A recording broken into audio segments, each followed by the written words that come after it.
Good morning, everybody, or good evening, depending upon the time that you're watching this session.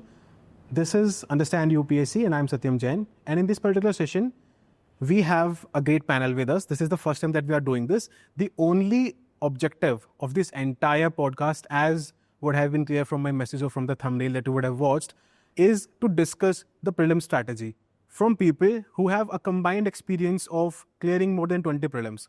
Now, I have always believed that people who have failed in a particular stage or have not cleared it at certain point of time are always great mentors if they have then cleared it at a later stage. पहले नहीं निकला और बाद में निकल गया, then the person is able to guide both the kind of people जिनका नहीं निकल रहा है और जिनका निकल भी रहा है या फिर कैसे निकालना है उस particular चीज पे. So failures are not just failures, they're always the path to success, as we know this. So today we have a combined experience of attempting more than 25 prelims and clearing more than 20 prelims. So I would request all of you to watch it very carefully. And as I always say, any session of Understand UPSC, if you're not making notes, you're not taking the utmost benefit out of it. So quickly, I'll introduce the panel with you. आप में से बहुत लोग जो transform या फिर prevail का part हैं या रहे हैं वो अपने मेंटोर्स को जानते भी होंगे और आज उनको देखेंगे भी. So I would first introduce Ankit Singh sir. Ankit Singh sir has cleared 4 prelims of the UPSC examination, more than 3 prelims of the state PSC examinations, has experience of more than 10 years in teaching. He's a certified psychologist, and when you hear the sessions with psychologists, it is Ankit Singh sir. Ankit sir, welcome. Thank you, sir. Then here we have Nishant Chauhan sir with us. Nishant Chauhan sir has given the UPSC interview in 2023, and he is a person who has taken his score really high. He has scored 120 marks in the toughest prelims that has ever been taken by UPSC. That was the prelims 2023. He has appeared in the mains of various examinations. And if I have to congratulate him, he has also cleared recently the results that have came out of the UPPCS prelims. So he is somebody who has developed that aptitude of clearing not just the UPSC prelims examination, but also the state ones. So congratulations, sir, and welcome. Thank you, sir. Good evening. Good evening. Thank you. Then we have Abhishek Gupta sir here. He has cleared 3 CSA prelims consecutively and even the forest prelims, and he is the man behind the CSAT sessions that you are watching because he is a CSAT wizard, be it the CSAT scores, be it the CAT scores, be it the GMAT scores, scoring more than 160, 140, 150 consistently. And he's a mathematics expert and wizard with us along with prelims. Congratulations, sir, and welcome here. Thank you, sir. Thank you for having me. Then we have Sahil Mittal sir with us, who has cleared back-to-back 3 prelims with 100 plus scores very easily. He has also cleared exams like CDS and FCAT multiple number of times, and he has appeared for the Rajasthan RPSC interview, and recently he has cleared the RPSC prelims and also the UGC NET back-to-back multiple number of times. So he's somebody who has a very wide experience of not just gaining knowledge but also sharing knowledge. Welcome, sir. Thank you so much. Then we have Rahul sir to my left, who has qualified the UPSC forest cutoff, the CSC cutoff, who has also qualified the Uttarakhand prelims cutoff, and he has an experience with us. He has been mentoring a lot of students with us, not just in Prevail, but also before that in the Transform. Welcome, sir. Then we have Ankit Teotia sir here with us, who has cleared 4 UPSC prelims. He has appeared in the UP PCS interview as well and has qualified all the CSATs with very remarkable scores. He helps students in their CSAT strategies as well, and he has more than 5 years of experience in guiding UPSC aspirants in this particular field. Welcome, sir. Thank you, sir. And to my right is Dhruv sir. He has cleared 3 UPSC CSC prelims examinations, IFOS cutoff, and his GS scores have been remarkable. His CSAT scores have been something that we should really be inspiring, like we should really be thinking about, because he has seen that fluctuations in CSAT scores and CSAT patterns. And then he is somebody who is, I like to call that an MCQ wizard, because he has cleared the Haryana prelims, he has appeared in the mains of CGL, NABARD, DFCCIL, CSI, etc., a lot of things, and with a very good CAT score as well. Welcome, sir. Thank you, sir. Pleasure to be sitting alongside you. So with that, we will begin the session. And as I said before, please make sure that you are taking the utmost benefit out of it. Utmost benefit. This is going to be very raw, very unfiltered, for which obviously Understand UPSC is known for. So let us begin the session, everybody. If you have to summarize, my first question is, though this is generally the last question of the session, but if I have to begin with, if you have to summarize your entire prelim strategy in short, what would that be? I'll start with Sahil sir. वैसे हम 3 part में divide कर सकते हैं. The first part would be to learn. Learn means to broaden your knowledge. First part में आपको जितनी आप ज़्यादा आप नॉलेज गेन कर सकते हो, एक आपका स्टैंडर्ड सोर्स हो सकता है, उसके साथ आप कुछ भी उसको सब्सटैंशिएट करने के लिए एक्स्ट्रा ले सकते हो। ये आपका फर्स्ट पार्ट होता है किसी भी एग्जाम में कि आप लर्न करो। Second thing is to practice. Practice means आप मॉक्स लगा रहे हो, PYQs देख रहे हो। This is the second part. ये आपको चेक करवाता है कि आपने कितना सीख लिया है और कितना सीखना बचा है। And the third part which is extremely important, which people miss out most often, is improvisation. कि आपने जो देखा, आपने शायद लास्ट ईयर पेपर दिया होगा, उसमें कहाँ पर आप स्टैंड कर रहे थे, आप इस बार कहाँ स्टैंड कर रहे हो, प्रैक्टिस में कहाँ स्टैंड कर रहे हो। इफ़ यू आर स्कोरिंग 100 तो 100 से ऊपर जाने का स्कोप है आगे आपके पास। So that is improvisation. And improvisation आपको पता चलता है व्हेन यू प्रैक्टिस, और आपने ऑलरेडी लर्न किया है, so you have standard sources. So यही 3 स्टेप्स में आपकी प्रिपरेशन हमेशा बढ़ती जाती है, और यही चीज़ आपकी वापस रिविजन में भी आती है। वापस लर्न करो, वापस प्रैक्टिस करो, एंड वापस इम्प्रोवाइज करो। So this is the simple strategy for any competitive exam. So learn, test, and improvise. Great. Ankit sir. Sir I would say कि रीड लिमिटेड स्टफ, थोड़ा पढ़ो पर जो भी पढ़ो उसको अच्छे से पढ़ो कि वहाँ से क्वेश्चन आ जाए तो हमें गलत नहीं करना। और थोड़ा क्या पढ़ना है, कहाँ से पढ़ना है, उसके लिए हमें गाइड करने के लिए हमारे PYQs हैं। किन डायमेंशंस पे UPSC क्वेश्चन पूछता है, किन एरियाज़ पे पूछता है, किस रेडियस तक अपने आप को हमें एक्सप्लोर करना है, कहाँ पे रुक जाना है, उसको PYQs से एनालाइज करके पहले पता करो पढ़ना कितना है। लिमिटेड पढ़ो, बेसिक्स क्लियर कर लो अपने, उसके बाद उसी चीज़ को बार बार रिवाइज करते रहो, बस उतना पढ़ो लेकिन अच्छे। Limited studying and multiple revisions directed by PYQs. Yes sir. Nishant. Sir, adding to what sir has said that I made the similar mistakes in the initial attempts, which I realized later onwards that the expansion and consolidation should go hand in hand. So on one hand, when we will be expanding the horizons of our knowledge, we will be doing multiple subjects, but take frequent pauses and revise the stuff that you have done till then. Multiple revisions of the same resources, and as you approach toward the later parts of the examination, you should limit your resources.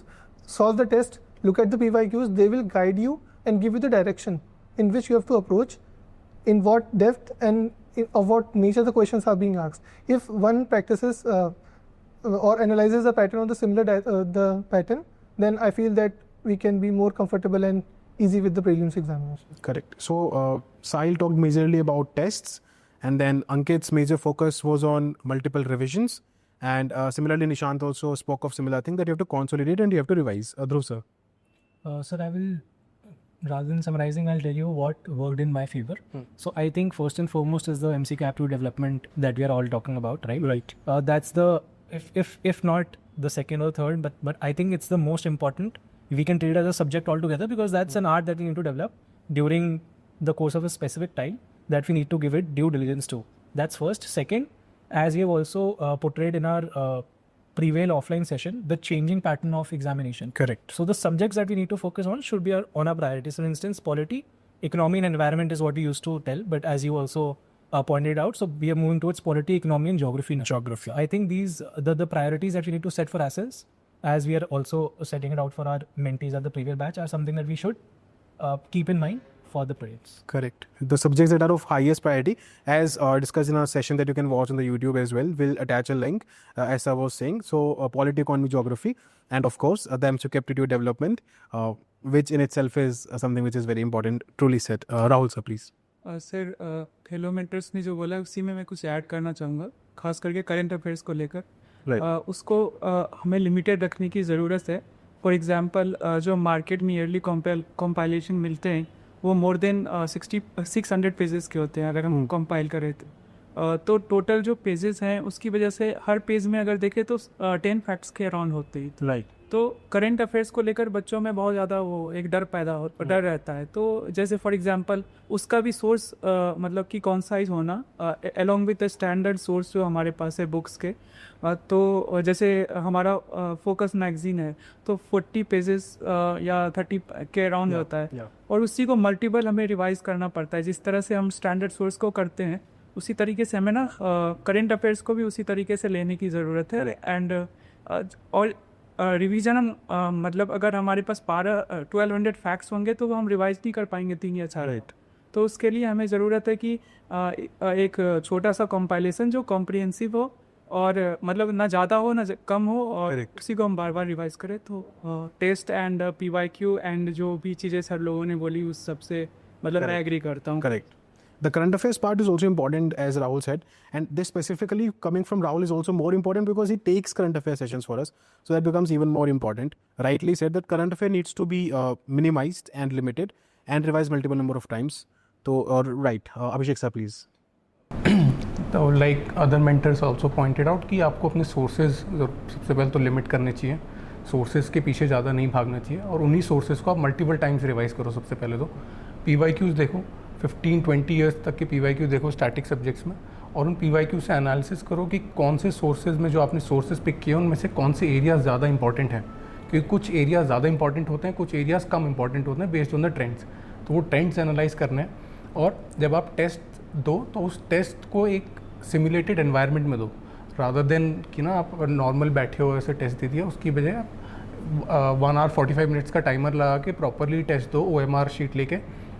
उससे आपको पता चलेगा कि जब आप actual exam में भी बैठोगे तो जो आपको OMR भरने में 15-20 मिनट लग जाते हैं, जो कि स्टूडेंट्स जनरली नेगलेक्ट कर देते हैं, और वो एंड में भरते हैं, पेपर छूट जाता है, ये सारी चीज़ें। तो ये जब तक आप मल्टीपल टाइम्स प्रैक्टिस नहीं करोगे एक्चुअल में, you won't be able to simulate in the exam. तो ये सारी चीज़ें आप करो, और टेस्ट को बहुत ज़्यादा भी मत रखो, लिमिटेड नंबर ऑफ़ टेस्ट रखो। और एक चीज़ मैं हमेशा कहता हूँ कि प्रिपरेशन मोनोटनस रहेगी, और उसको थोड़ा अपना हैबिट में डाल लो कि ये मोनोटनस आएगा, कोई दिक्कत नहीं है, 3 महीने हैं, बट इनको अच्छे से उसमें तैयारी करो, अपनी चीज़ें सेम चीज़ों को रिवाइज़ करो मल्टीपल टाइम्स, और अपना बेस्ट दो। Right, absolutely right, absolutely right. Ankit sir, please. Sir मेरे हिसाब से तैयारी में हमें 3 फेजेस में हमें सिलेबस को कवर करना चाहिए। फर्स्ट में तो हमें कंसेप्चुअल क्लैरिटी के ऊपर टाइम लगाना चाहिए, और उसमें जितना टाइम लगता है हमें दे देना चाहिए। सेकंड में हमने जो हाईलाइट किया है उसको रिवाइज करना ज़रूरी है, और हाईलाइट क्या करना है वो हमें PYQ से पता लगेगा। और थर्ड रिवीजन में हमें बहुत ही सिलेक्टेड पढ़ना पड़ेगा लास्ट के लिए।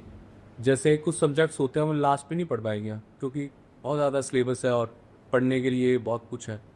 तो कुछ ऐसे एरियाज होंगे तो स्कोरिंग होंगे लेकिन याद ही रहेंगे हमें, जैसे आर्ट एंड कल्चर है, या फिर पॉलिटी में जैसे लक्ष्मी का हम हर बार पढ़ते हैं, कुछ ना कुछ नया मिलता है। तो उन चीज़ों को हमें मार्क करना पड़ेगा, आइडेंटिफाई करना पड़ेगा कि हम लास्ट में उसको कर सकें। और ये सब करने में PYQ हमारी बहुत ज़्यादा हेल्प करेंगे।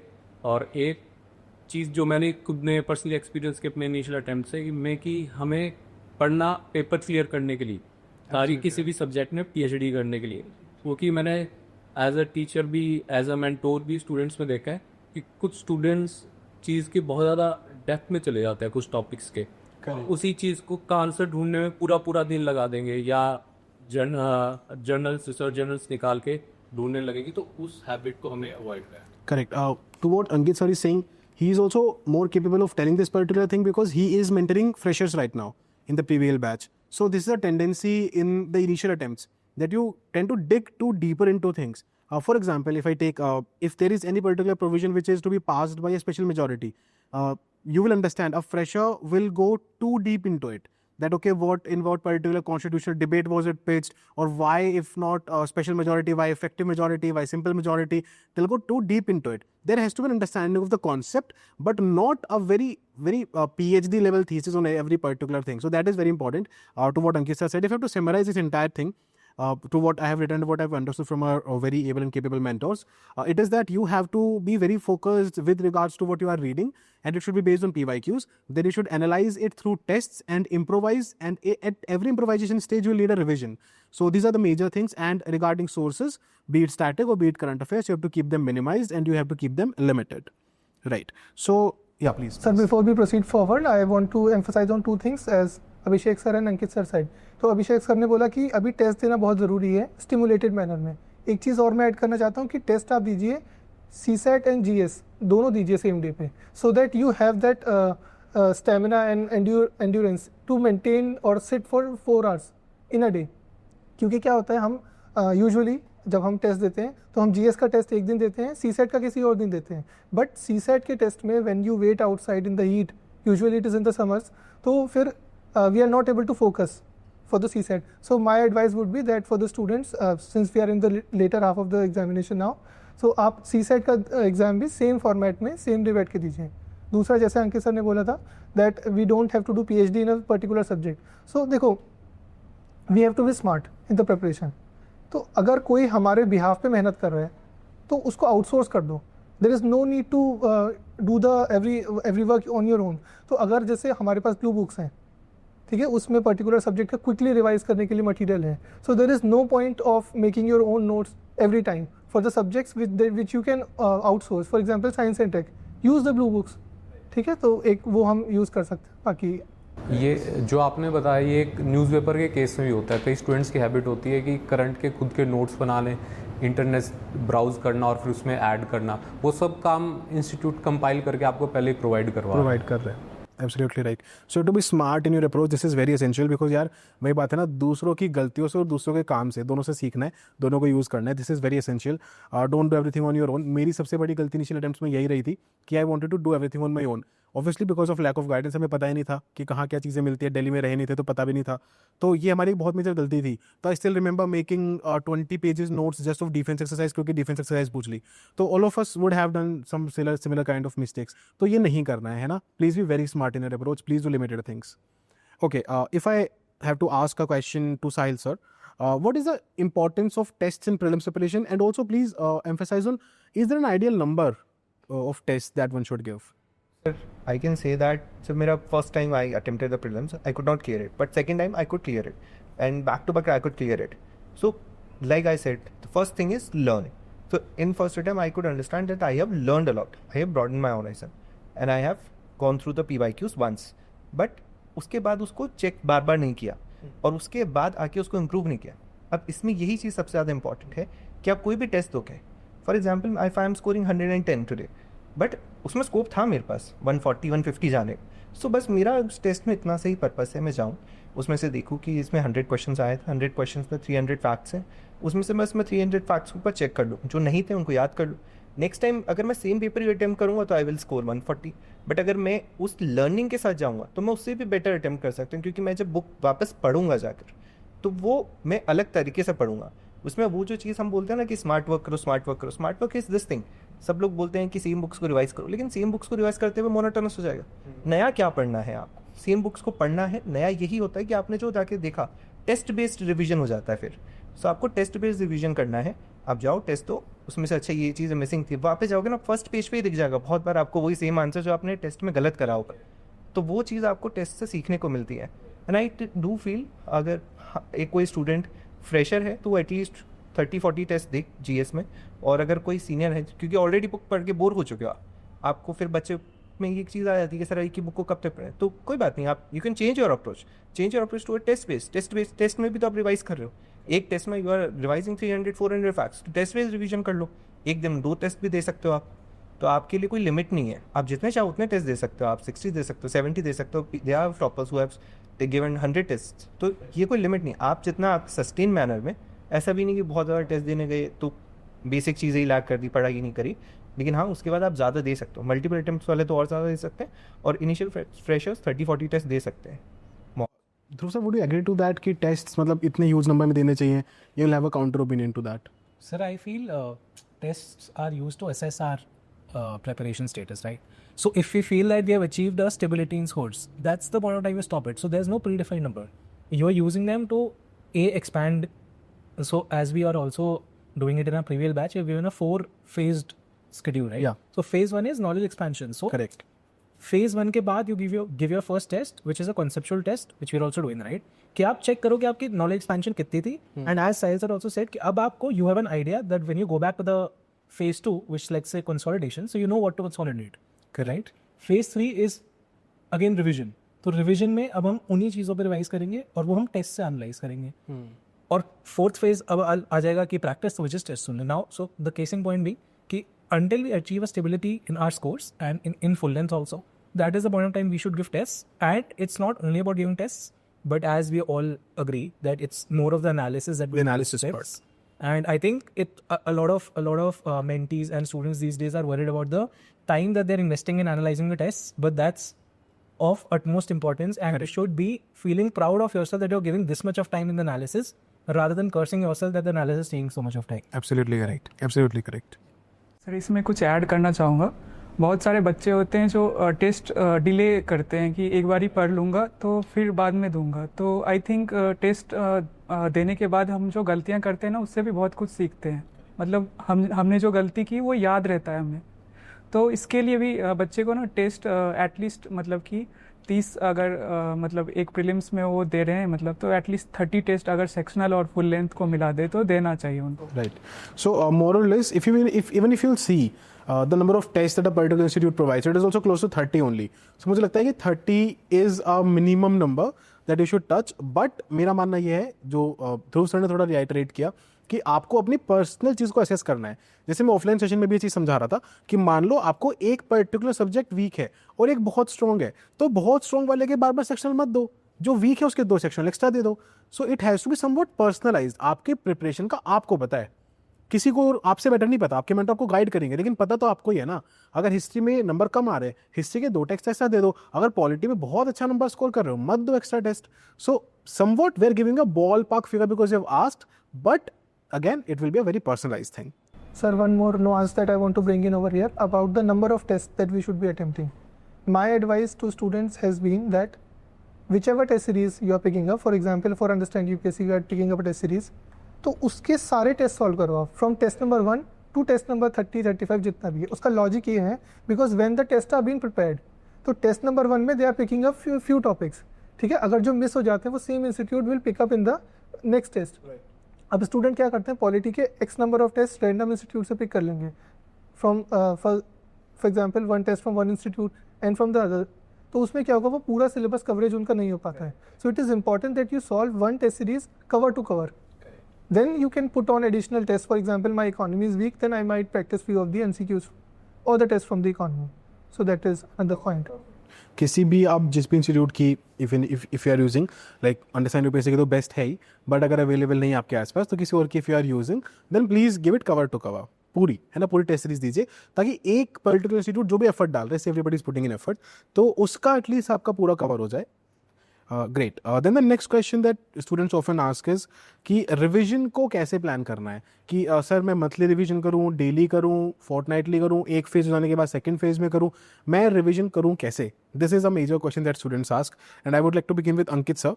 सर रिवीजन कब करना है? What should be the schedule of revision? Sir ये रिवीजन वाले क्वेश्चन में जो भी पिछला क्वेश्चन था उसके साथ कॉन्टिन्यूटी में आंसर थोड़ा बेटर हो जाएगा, क्योंकि जो हम टेस्ट देते हैं, टेस्ट इज़ बेसिकली हम फाइंड आउट करते हैं कि हम लैग कहाँ पे कर रहे हैं, लूप होल्स कहाँ पे हैं। जो हमने पढ़ तो लिया लेकिन उसमें लूप होल्स तो नहीं है।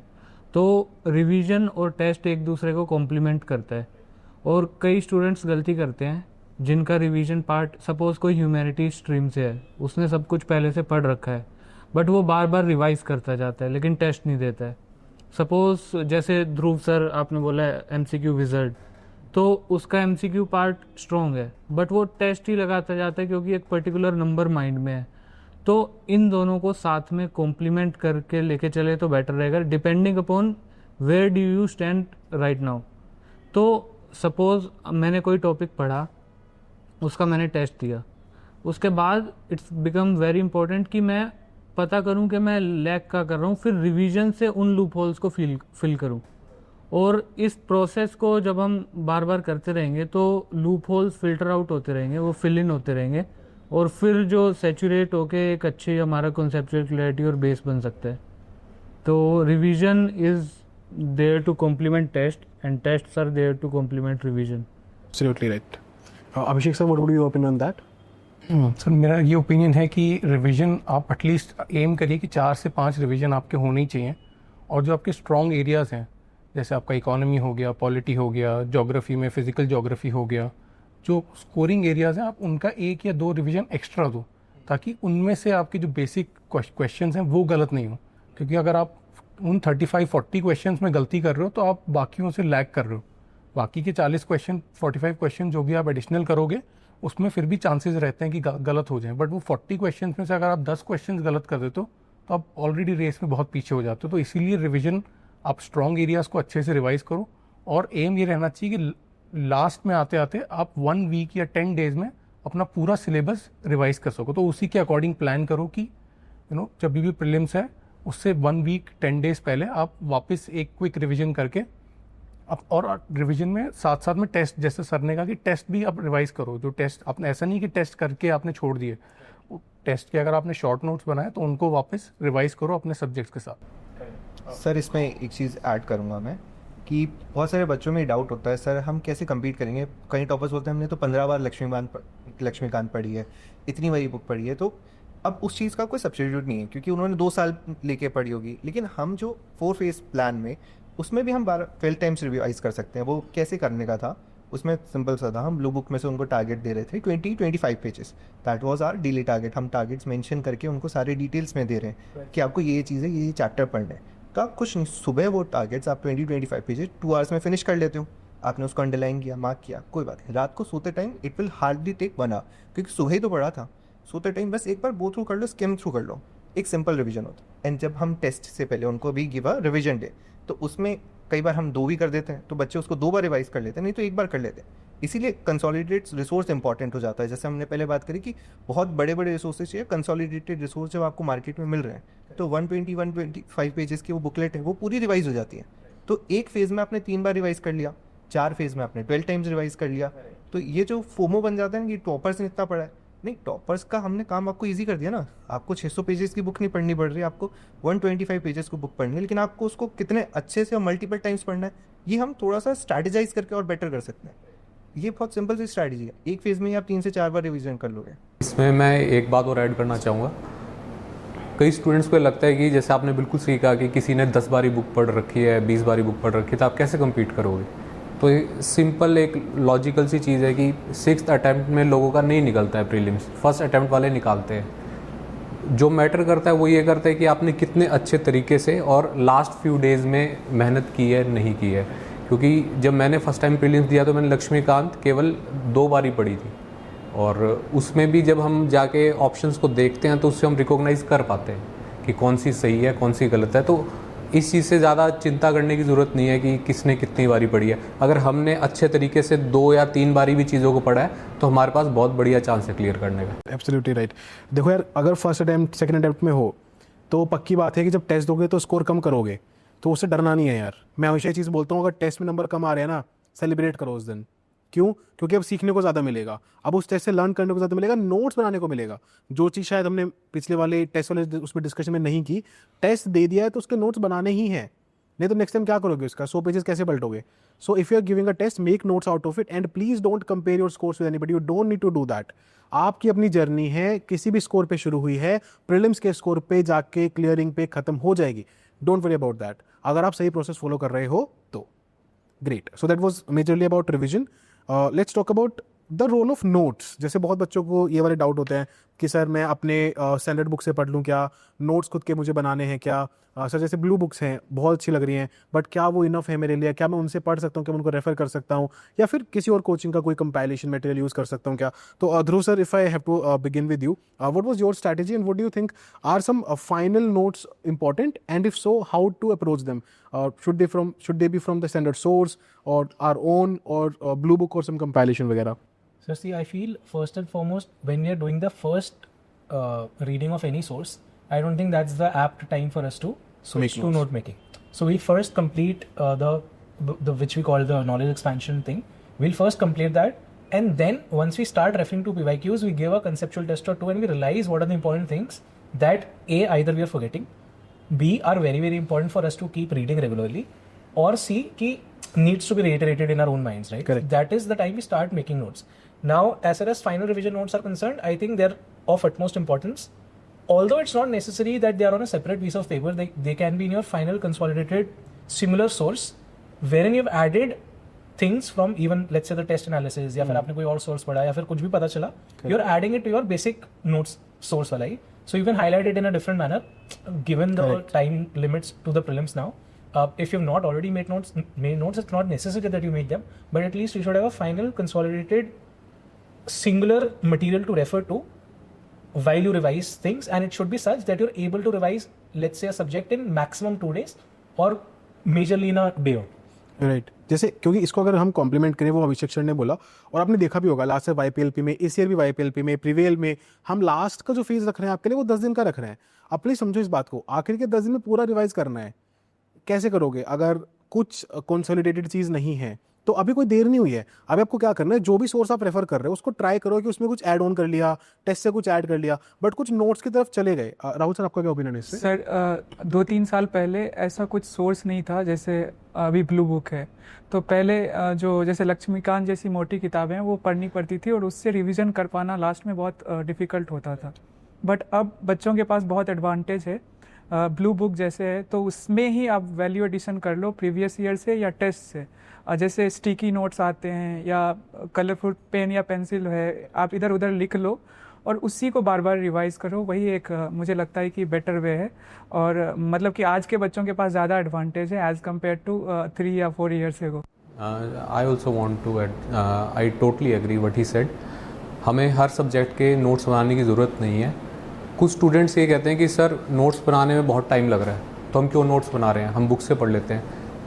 खासकर जो इनिशियल स्टेज में है ना, वो स्टूडेंट्स इस चीज़ की इंपॉर्टेंस नहीं रियलाइज़ करते। जब हम किसी चीज़ के नोट्स बनाते हैं तो हमारी मेमोरी बेटर क्रिएट होती है, हम चीज़ों को समझ रहे हैं, अपने वर्ड्स में लिख रहे हैं, पैराफ्रेज कर रहे हैं, तो वो टाइम जितना हमारा उस टाइम पे लगा है वो हमारा रिकवर हो जाएगा जब हम रिवाइज़ करेंगे, और रिवीजन हमारे कम टाइम में होगी और मेमोरी हमारी स्ट्रॉन्ग बिल्ड होगी उससे।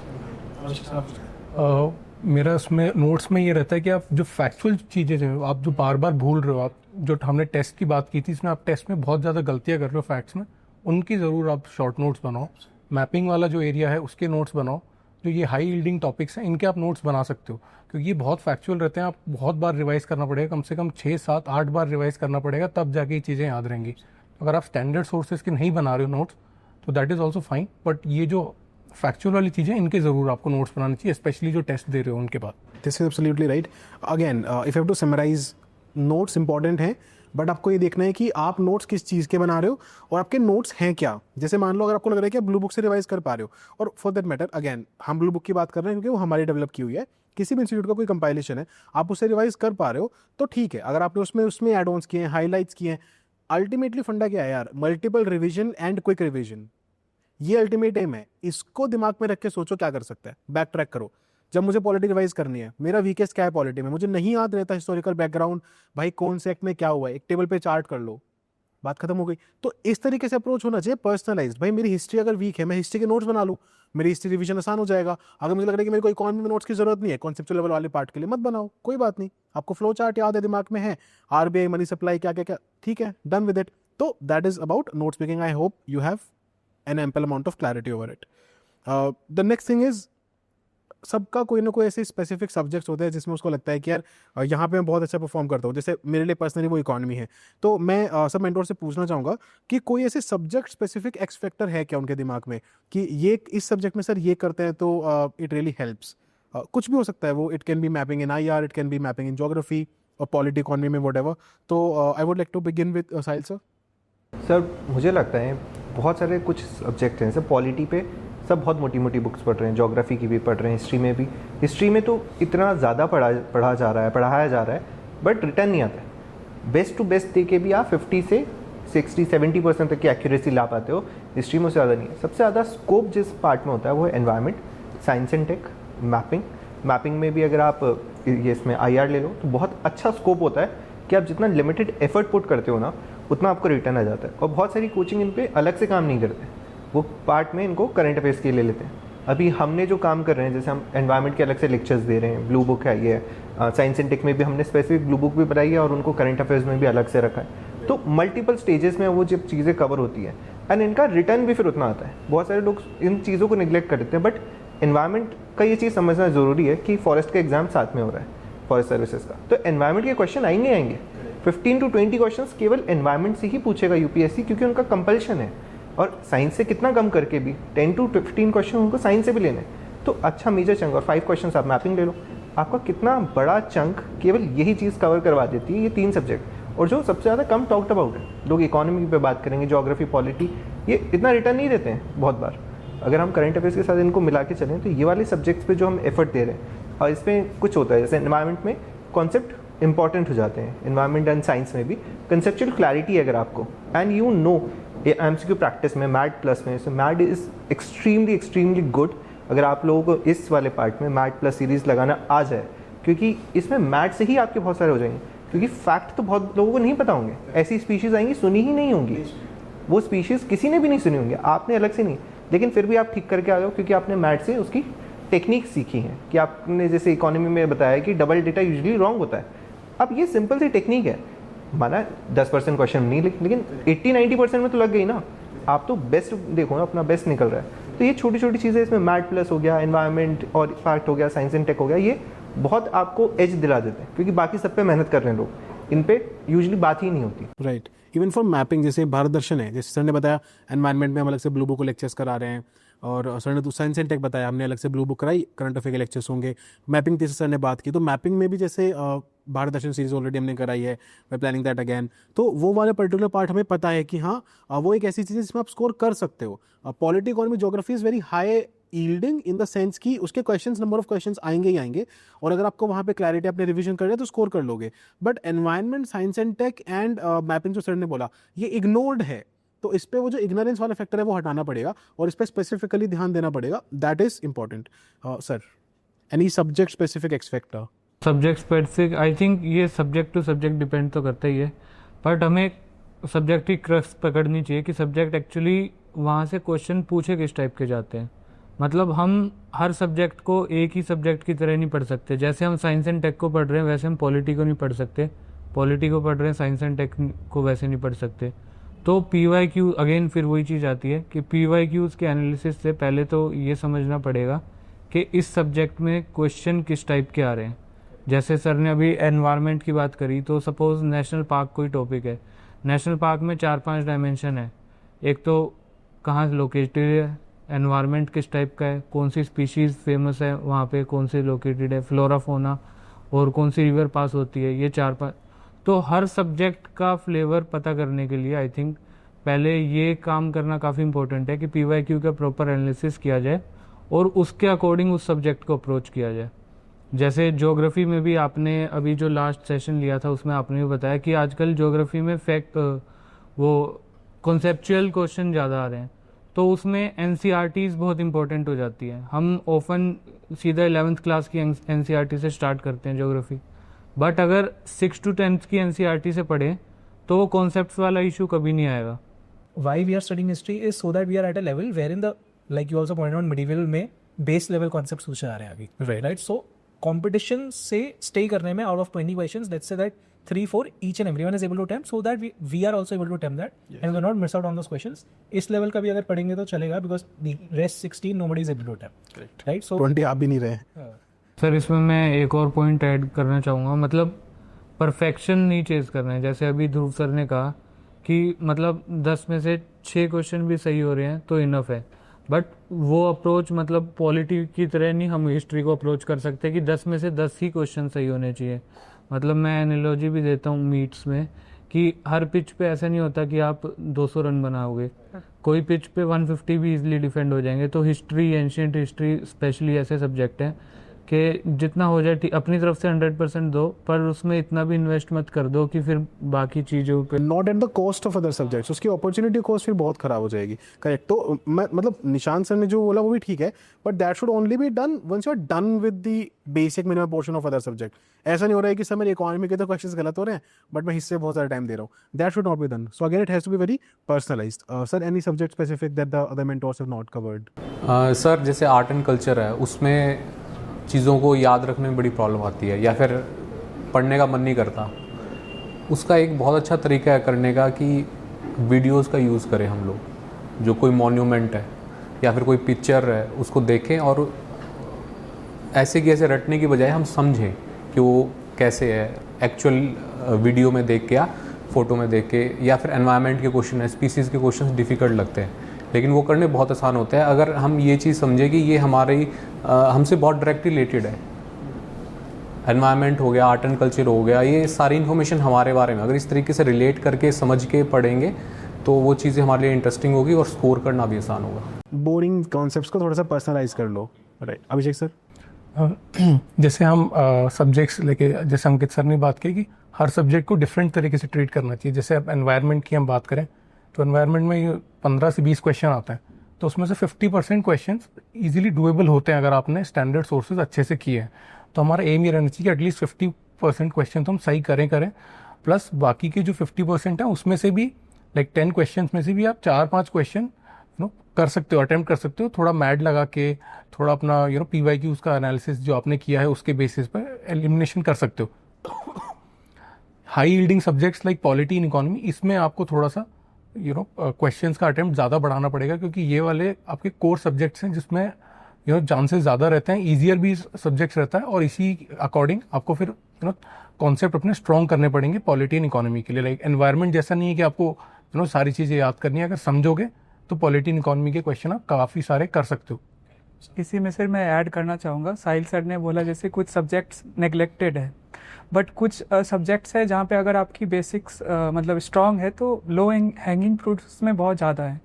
जैसे आपने कहा इकोनॉमी आपको पसंद है या मुझे पॉलिटी है, या अभी 2 सालों से अगर एनालाइज करो तो 20 क्वेश्चंस के अराउंड ज्योग्राफी में आ रहा है, जहाँ पे आप ज़्यादा स्कोर कर सकते हो अगर एक बुक फॉलो करो तो मुझे लगता है कि बैलेंस बनाने की ज़रूरत है।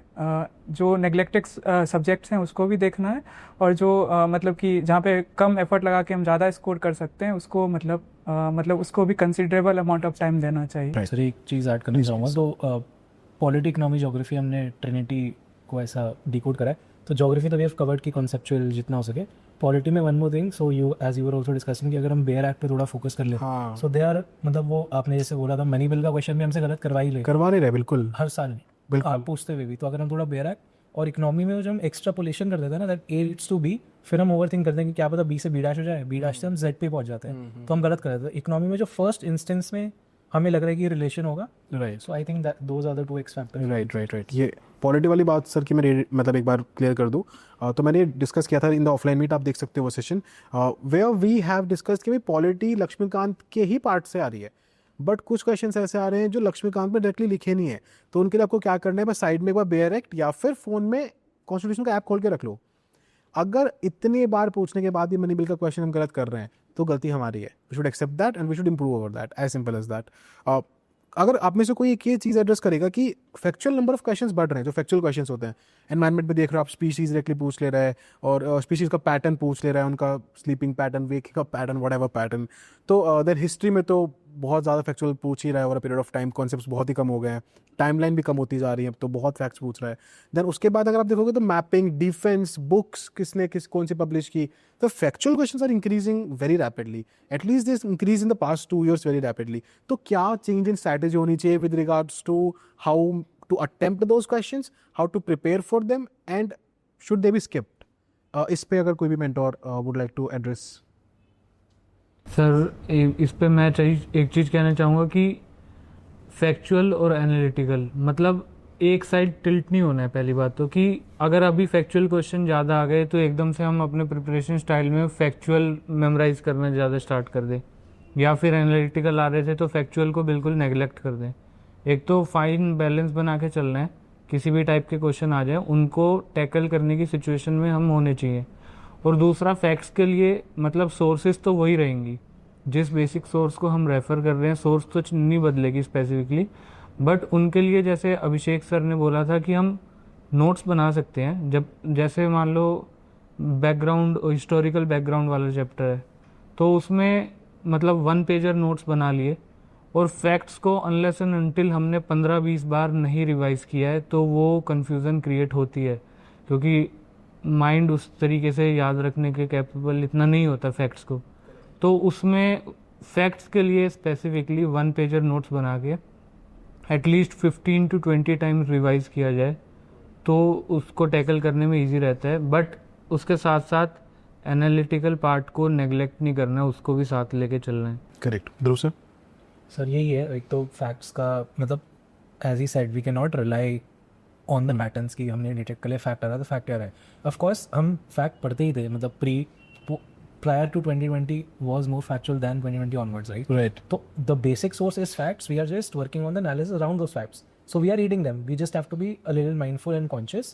Okay, we have to take due note of more factual nature of the exam. That's first. Second, I think a separate notebook for fact जो याद नहीं हो रहे, that comes in handy when you keep on revising. Notes लेके ही हो गया। और यही है मतलब मेजरली। सर इसमें एक चीज़ ऐड होती है कि एक होती है इस वाले में, फैक्चुअल में ये होता है कि एग्जाम डे की स्ट्रैटेजी और एग्जाम से पहले की स्ट्रैटेजी थोड़ी सी डिफरेंशिएट रखनी चाहिए आप, क्योंकि चेंज हो रहा है, क्योंकि इसमें आप ब्लफ नहीं मार सकते या इसमें बहुत ज़्यादा चीज़ों में आपको स्कोप नहीं होता.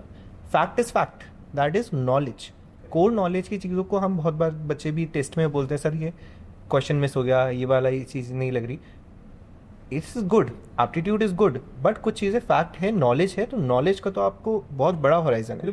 Nothing can beat knowledge ever. Knowledge को कभी बीट नहीं किया जा सकता. तो फैक्चुअल चीज़ों को एग्जाम डे पे अगर कुछ नया पैटर्न आ गया, कुछ नए ही फैक्ट आ गए, और ऐसा नहीं होता कि सब में एकदम हो जाएगा. कुछ एक आध सब्जेक्ट वो पिक करेगा यूपीएससी, उसमें कुछ ऐसा डाल देंगे कि आपको एकदम से लगेगा पेपर ऐसा डिफिकल्ट हो गया, आपका स्टार्ट ही वहीं से हो गया. So you need to learn that aptitude की एग्जाम अटेम्प्ट कैसे किया जाता है. क्वेश्चन के साथ अटेम्प्ट करने का माइंडसेट वाला भी एक आपको प्रिपेयर करना पड़ेगा कि नहीं एग्जाम डे पे ऐसा आया. और प्रिपरेशन में वही होता है, स्टैंडर्ड सोर्स को पढ़ते जाओ. प्रैक्टिस इसीलिए हम इस वाले में जैसे फैक्चुअल बढ़ता जा रहा है, अब आप या तो दो चीज़ें कर सकते हो, तो बुक्स बढ़ाते जाओगे, बुक्स बहुत बढ़ा दोगे फैक्ट के चक्कर में, इससे अच्छा टेस्ट बढ़ा दो. या आपके पास दो स्ट्रैटेजी है, आप एड ऑन मटेरियल्स ले लो उसके लिए, या फिर आप एड ऑन टेस्ट दे दो, उसमें से भी आपको यार लर्निंग फैक्ट. एक टेस्ट में 400 फैक्ट मिलते हैं, एक क्वेश्चन में 4 लगाएं तो हम, तो वो भी एक स्ट्रैटेजी हो सकती है. These are just strategies. But हाँ, थोड़ा माइंडसेट हमको रखना पड़ेगा कि एग्जाम डे में आके एकदम पैनिक नहीं कर जाना है कि फैक्ट आ गए हैं. वो उस वाली चीज़ को हमें पहले से माइंड में रखना है. तो इसके बेसिस पे Nishan sir, do you think we need to change in the number of questions that we are attempting? Sir first of all I would to like to add to that point facts वाला. इसमें यह है कि see this exam is a relative exam. Okay, हमें excel नहीं करना है. We don't have to get 200 marks, we just have to out perform our peers जो पेपर दे रहे हैं. सो फैक्ट्स आप शॉर्ट नोट्स बनाइए, बेसिक हर सब्जेक्ट्स के बेसिक फैक्टर्स की एक चार्ट रखिए and keep on reading and revising them over and over again. फिर वो इंटरनलाइज हो जाएगी. Now when you are solving the questions as Dhruv sir was also saying, जो आपको सबसे पहले इंट्यूशन हो रहा है usually that is right regarding the fact what we have observe. Secondly, if you are not able to recall anything, ठीक है, तो उससे परेशान नहीं होना है. Because please understand that in the exam like situation it is not just you who is having difficulty. वो जो बाकी लोग बैठे हैं उनको भी उतना डिफिकल्ट होगी. For example if I just say कि एम्प्रेस ऑफ इंडिया जो टाइटल था वो क्वीन ने कब टेक ओवर किया, वॉज इट द 1876 और 1877? अब ये मेरे से कोई पूछेगा, अभी मैं भी एक बार को शॉक हो जाऊंगा, इतना क्लोज ऑप्शन में. सो अगर आपको ऐसा क्वेश्चन मिलता भी है, don't have to get panic, next question की तरफ बढ़ सकते हैं. And then regarding coming to the point of attempting the number of the questions, roughly the cutoff is in the ballpark of 90 to 100. पर ऐसा एक intuition बना के जाना is very wrong, I feel. In 2023, what I did, I went to the hall और फिर मैंने questions के pages calculate किए सबसे पहले. The number of pages are there, जितना lengthy paper होगा, the chances are that cutoff will slightly be low. Starting के 5 minutes बैठ के question paper को analyze करो. ऑप्शंस कैसे फ्रेम है, बड़े ऑप्शंस हैं, छोटे ऑप्शंस हैं, कैसे पेपर का डिस्ट्रीब्यूशन है. Based on that and if you have solve number of test, और अगर आपने PYQ का एनालिसिस किया है, यू विल मतलब वो समझ पाओगे कि पेपर का किस जोन में है, कैसी पिच है उस दिन के लिए. And then based on that you can come to a conclusion कि इतने क्वेश्चन इसमें अटेम्प्ट करने हैं. सेकेंडली, बस एक सजेशन ये रहेगी कि जितना आप नॉर्मल फिगर लेके चलते हैं, keep the attempt number a little bit higher. Because UPSC की ऑफिशियल आंसर की में there has been a deviation of few questions, तो वो हम अपने आप को बिल्कुल रिस्क जोन पे नहीं रखेंगे. थोड़ा सा कोशिश करिए, बट अगेन कितना नंबर ऑफ क्वेश्चन अटेम्प्ट करने हैं, क्या कट ऑफ होगी, ये सब वेरी करेगा from paper to paper. In 2023 it went as low as 75, but now it's back to 90. तो ऐसा नहीं करके जाएंगे कि सिर्फ 40 क्वेश्चन करके आएंगे, 40 में 80. That shouldn't be the correct. बिल्कुल.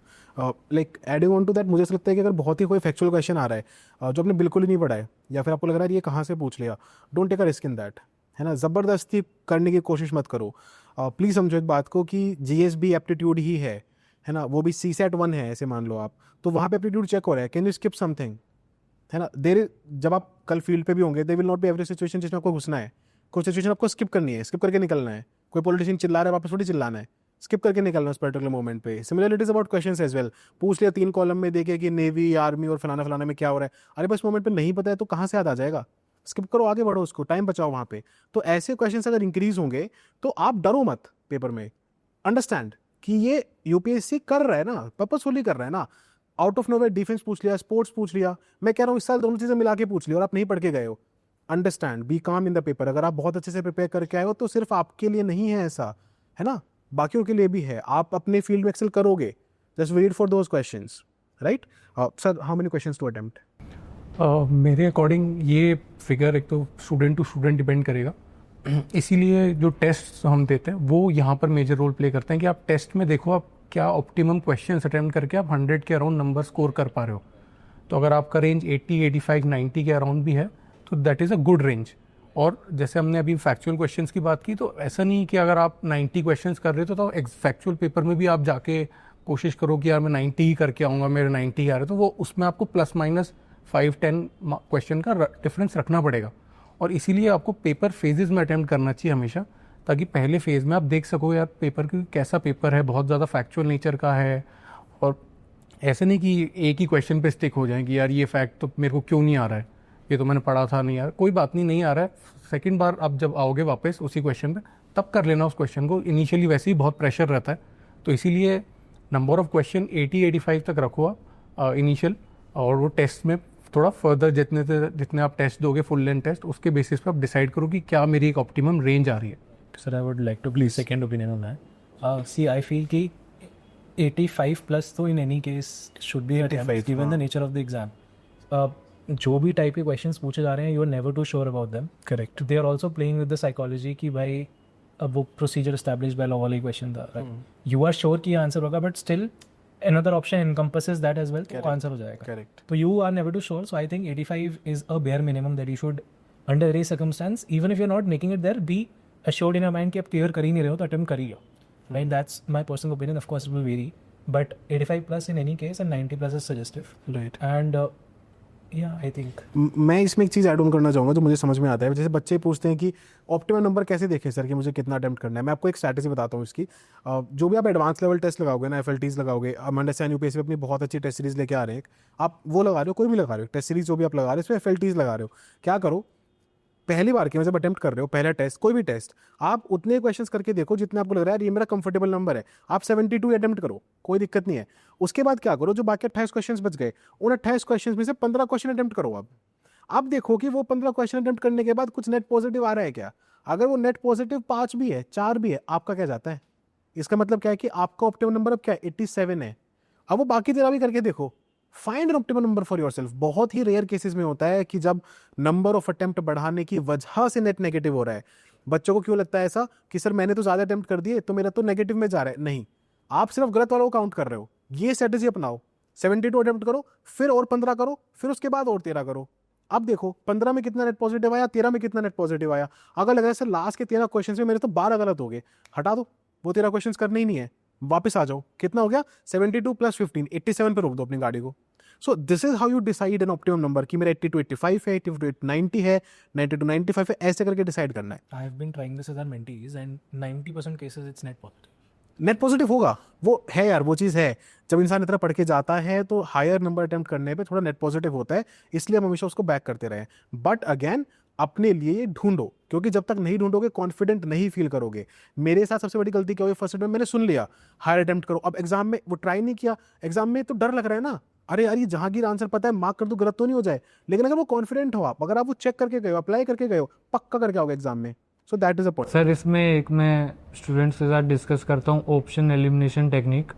तो उसमें अगर हम सिंपल मैथ्स भी लगाएं, 1/3 नेगेटिव मार्किंग होती है, और अगर किसी ऑप्शन में चारों ऑप्शन ओपन है तो 25% करेक्ट होने के चांस हैं और 33% गलत हो, मतलब मार्क्स का नेगेटिव मार्किंग, तो उस केस में मार्क्स लूज आउट होने के चांसेस ज़्यादा हैं। ऐसे क्वेश्चन को छोड़ दो जिसमें आप एक भी ऑप्शन एलिमिनेट नहीं कर पा रहे हो।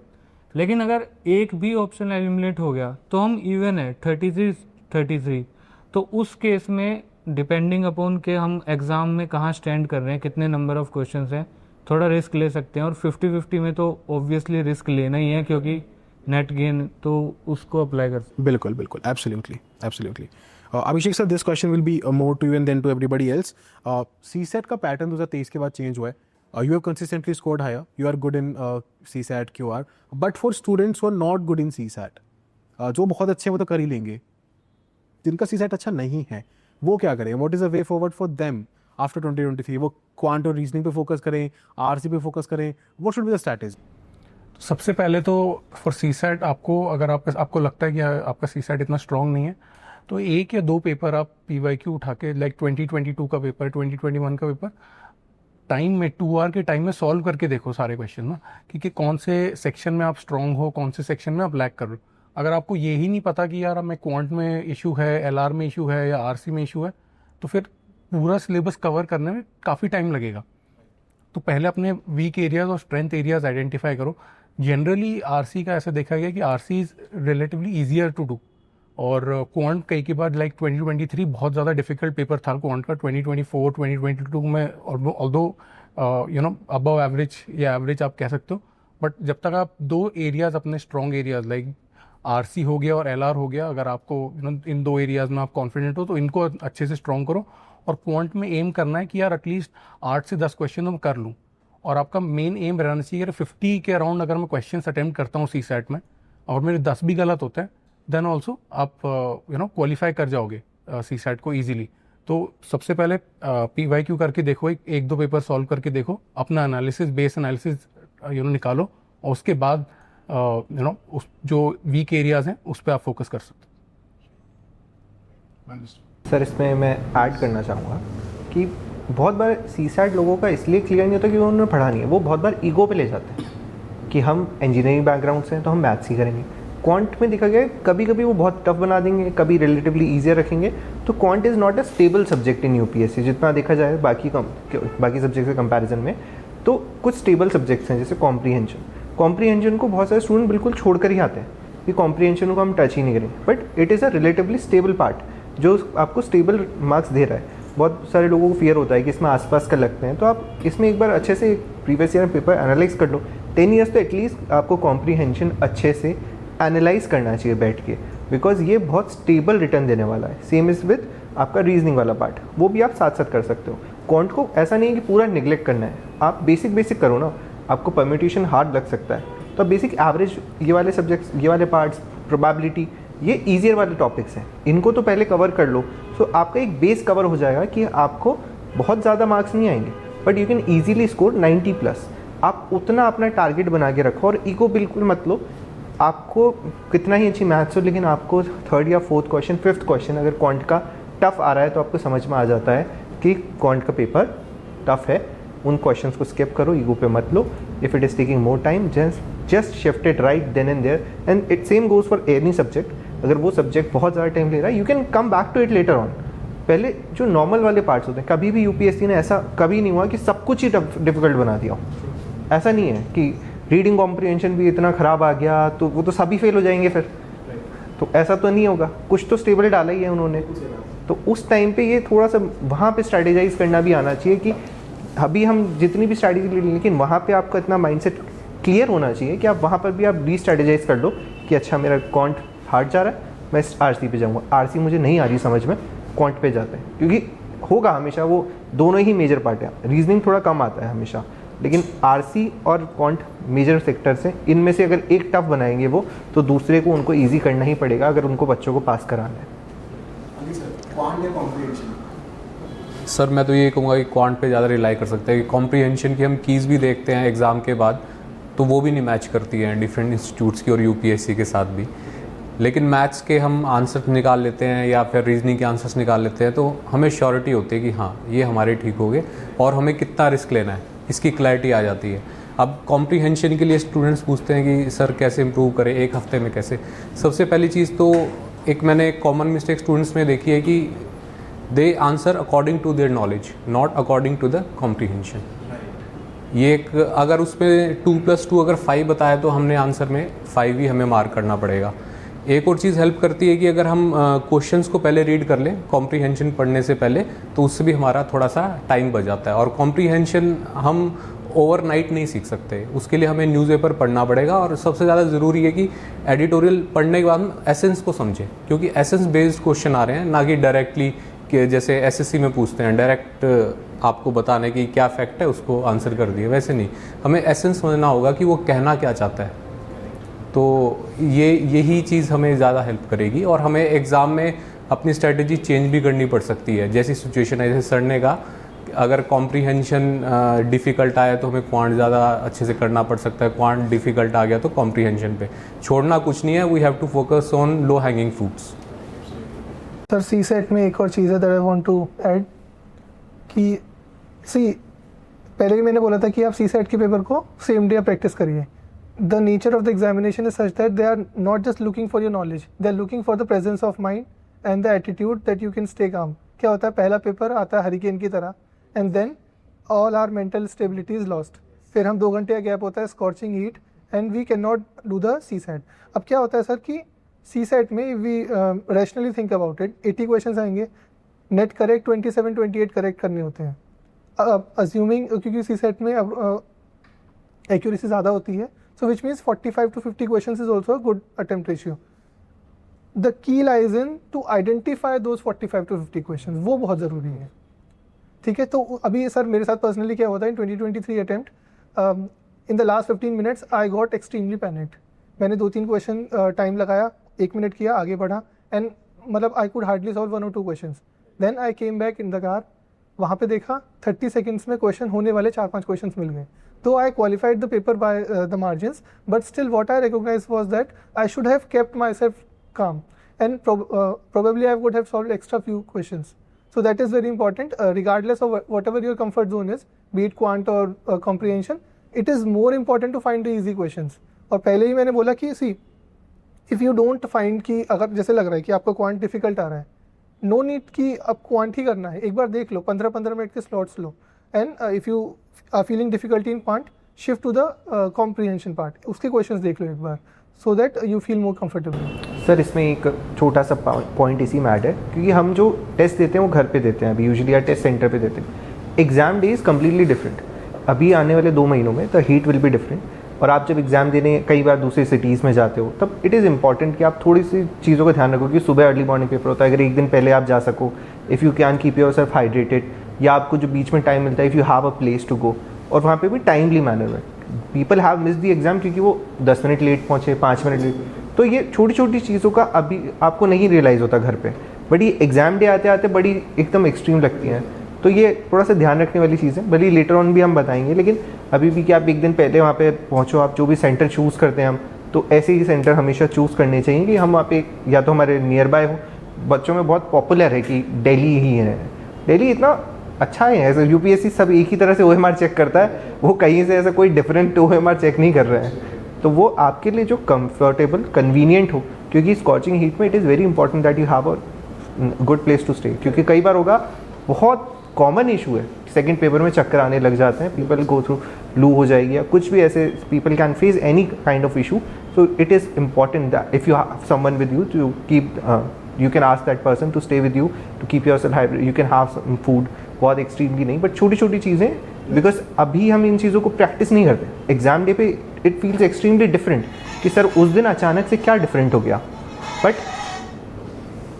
और जैसे हमें सी सेट की प्रैक्टिस भी, मेरा मानना है कि जब हम थके हुए हो तभी करनी चाहिए, क्योंकि उसको भी हम बहुत ही पहले वाली रात को तो ठीक से नींद नहीं आएगी ये बात तो श्योर है. फिर हम 2 घंटे एग्ज़ाम दे लेते हैं तो हम काफ़ी टायर्ड हो जाते हैं उसके बाद भी. तो इसलिए हमें सी सेट करना ही तब चाहिए कि जब हम टायर्ड हो.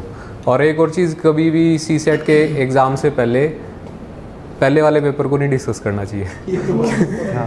अगर गलती से भी किसी को सही आंसर बोलते हुए सुन लोगे आसपास, तो भाग जाना चाहिए, सेंटर से दूर भाग जाना चाहिए. सर एक और चीज़, मतलब जो निशांत सर ने कहा, मैं मतलब जिन स्टूडेंट्स का सी सेट उतना स्ट्रॉन्ग पार्ट नहीं है, उनके लिए परफेक्ट स्ट्रेटजी है. एक मतलब एनालॉजी, जैसे MS धोनी मूवी में मैच के बाद धोनी बोलते हैं ना कि हम मैच ग्राउंड पे नहीं, बास्केटबॉल कोर्ट में हारे, युवराज का स्वैग देख के इंटिमिडेट हो गए. तो सी सेट को लेके स्टूडेंट इंटिमिडेट बहुत जल्दी हो जाते हैं कि ये क्या हो गया, अब तो मेरे से क्वेश्चन नहीं हो रहे, 2 क्वेश्चन नहीं हुए तो मैं तो सोल्व नहीं कर पाया. बट बेटर ये है कि अगर हम 30 क्वेश्चन फाइंड आउट कर लें जो हमारे एरिया में है, और उनको अच्छे से कर लें, बिकॉज कट ऑफ तो नहीं जाएगी, हमें बस क्वालिफाई करना है. और वो 30 क्वेश्चन होते हैं, 10 क्वेश्चन RC में मिल जाएंगे, 10 क्वांट में, 10 उसमें रीजनिंग में.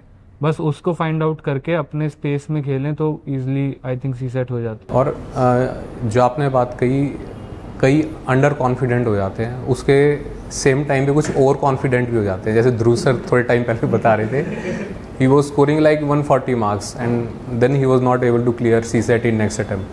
मेरे साथ भी हुआ था एक बार, पहले 1 घंटे में मैंने कुछ नहीं किया, मैं आराम से करा, मैं सी सेट तो हो जाता है। तो मुझे एक हार्ट अटैक आ गया था छोटा सा, जब मेरे को लगा कि 1 घंटे में मेरे से 10 क्वेश्चन ही मुश्किल से हुए। फिर मैंने सेकेंड आवर में थोड़ी स्पीड खींची तो हो पाया, तो इसलिए ओवर कॉन्फिडेंस भी मार सकता है सी सेट में। फिर आपने अपनी काउंसलिंग करी मिड एग्जाम? मैंने सारी स्किल्स, सारी रीडिंग को रिकॉल किया, सेल्फ टॉक की। Sir, it can be said that do not celebrate before you win or do not give up until the last question is done. इसमें sir एक चीज़ जो काम करती है, पर्सनली कोई भी एग्जाम देने बैठो ना, तब कुछ भी बोलना ही नहीं है माइंड में, बस नेक्स्ट क्वेश्चन, मतलब एक ही चीज़ होती है, यही फ्रेमवर्क होता है मॉक में करते रहे।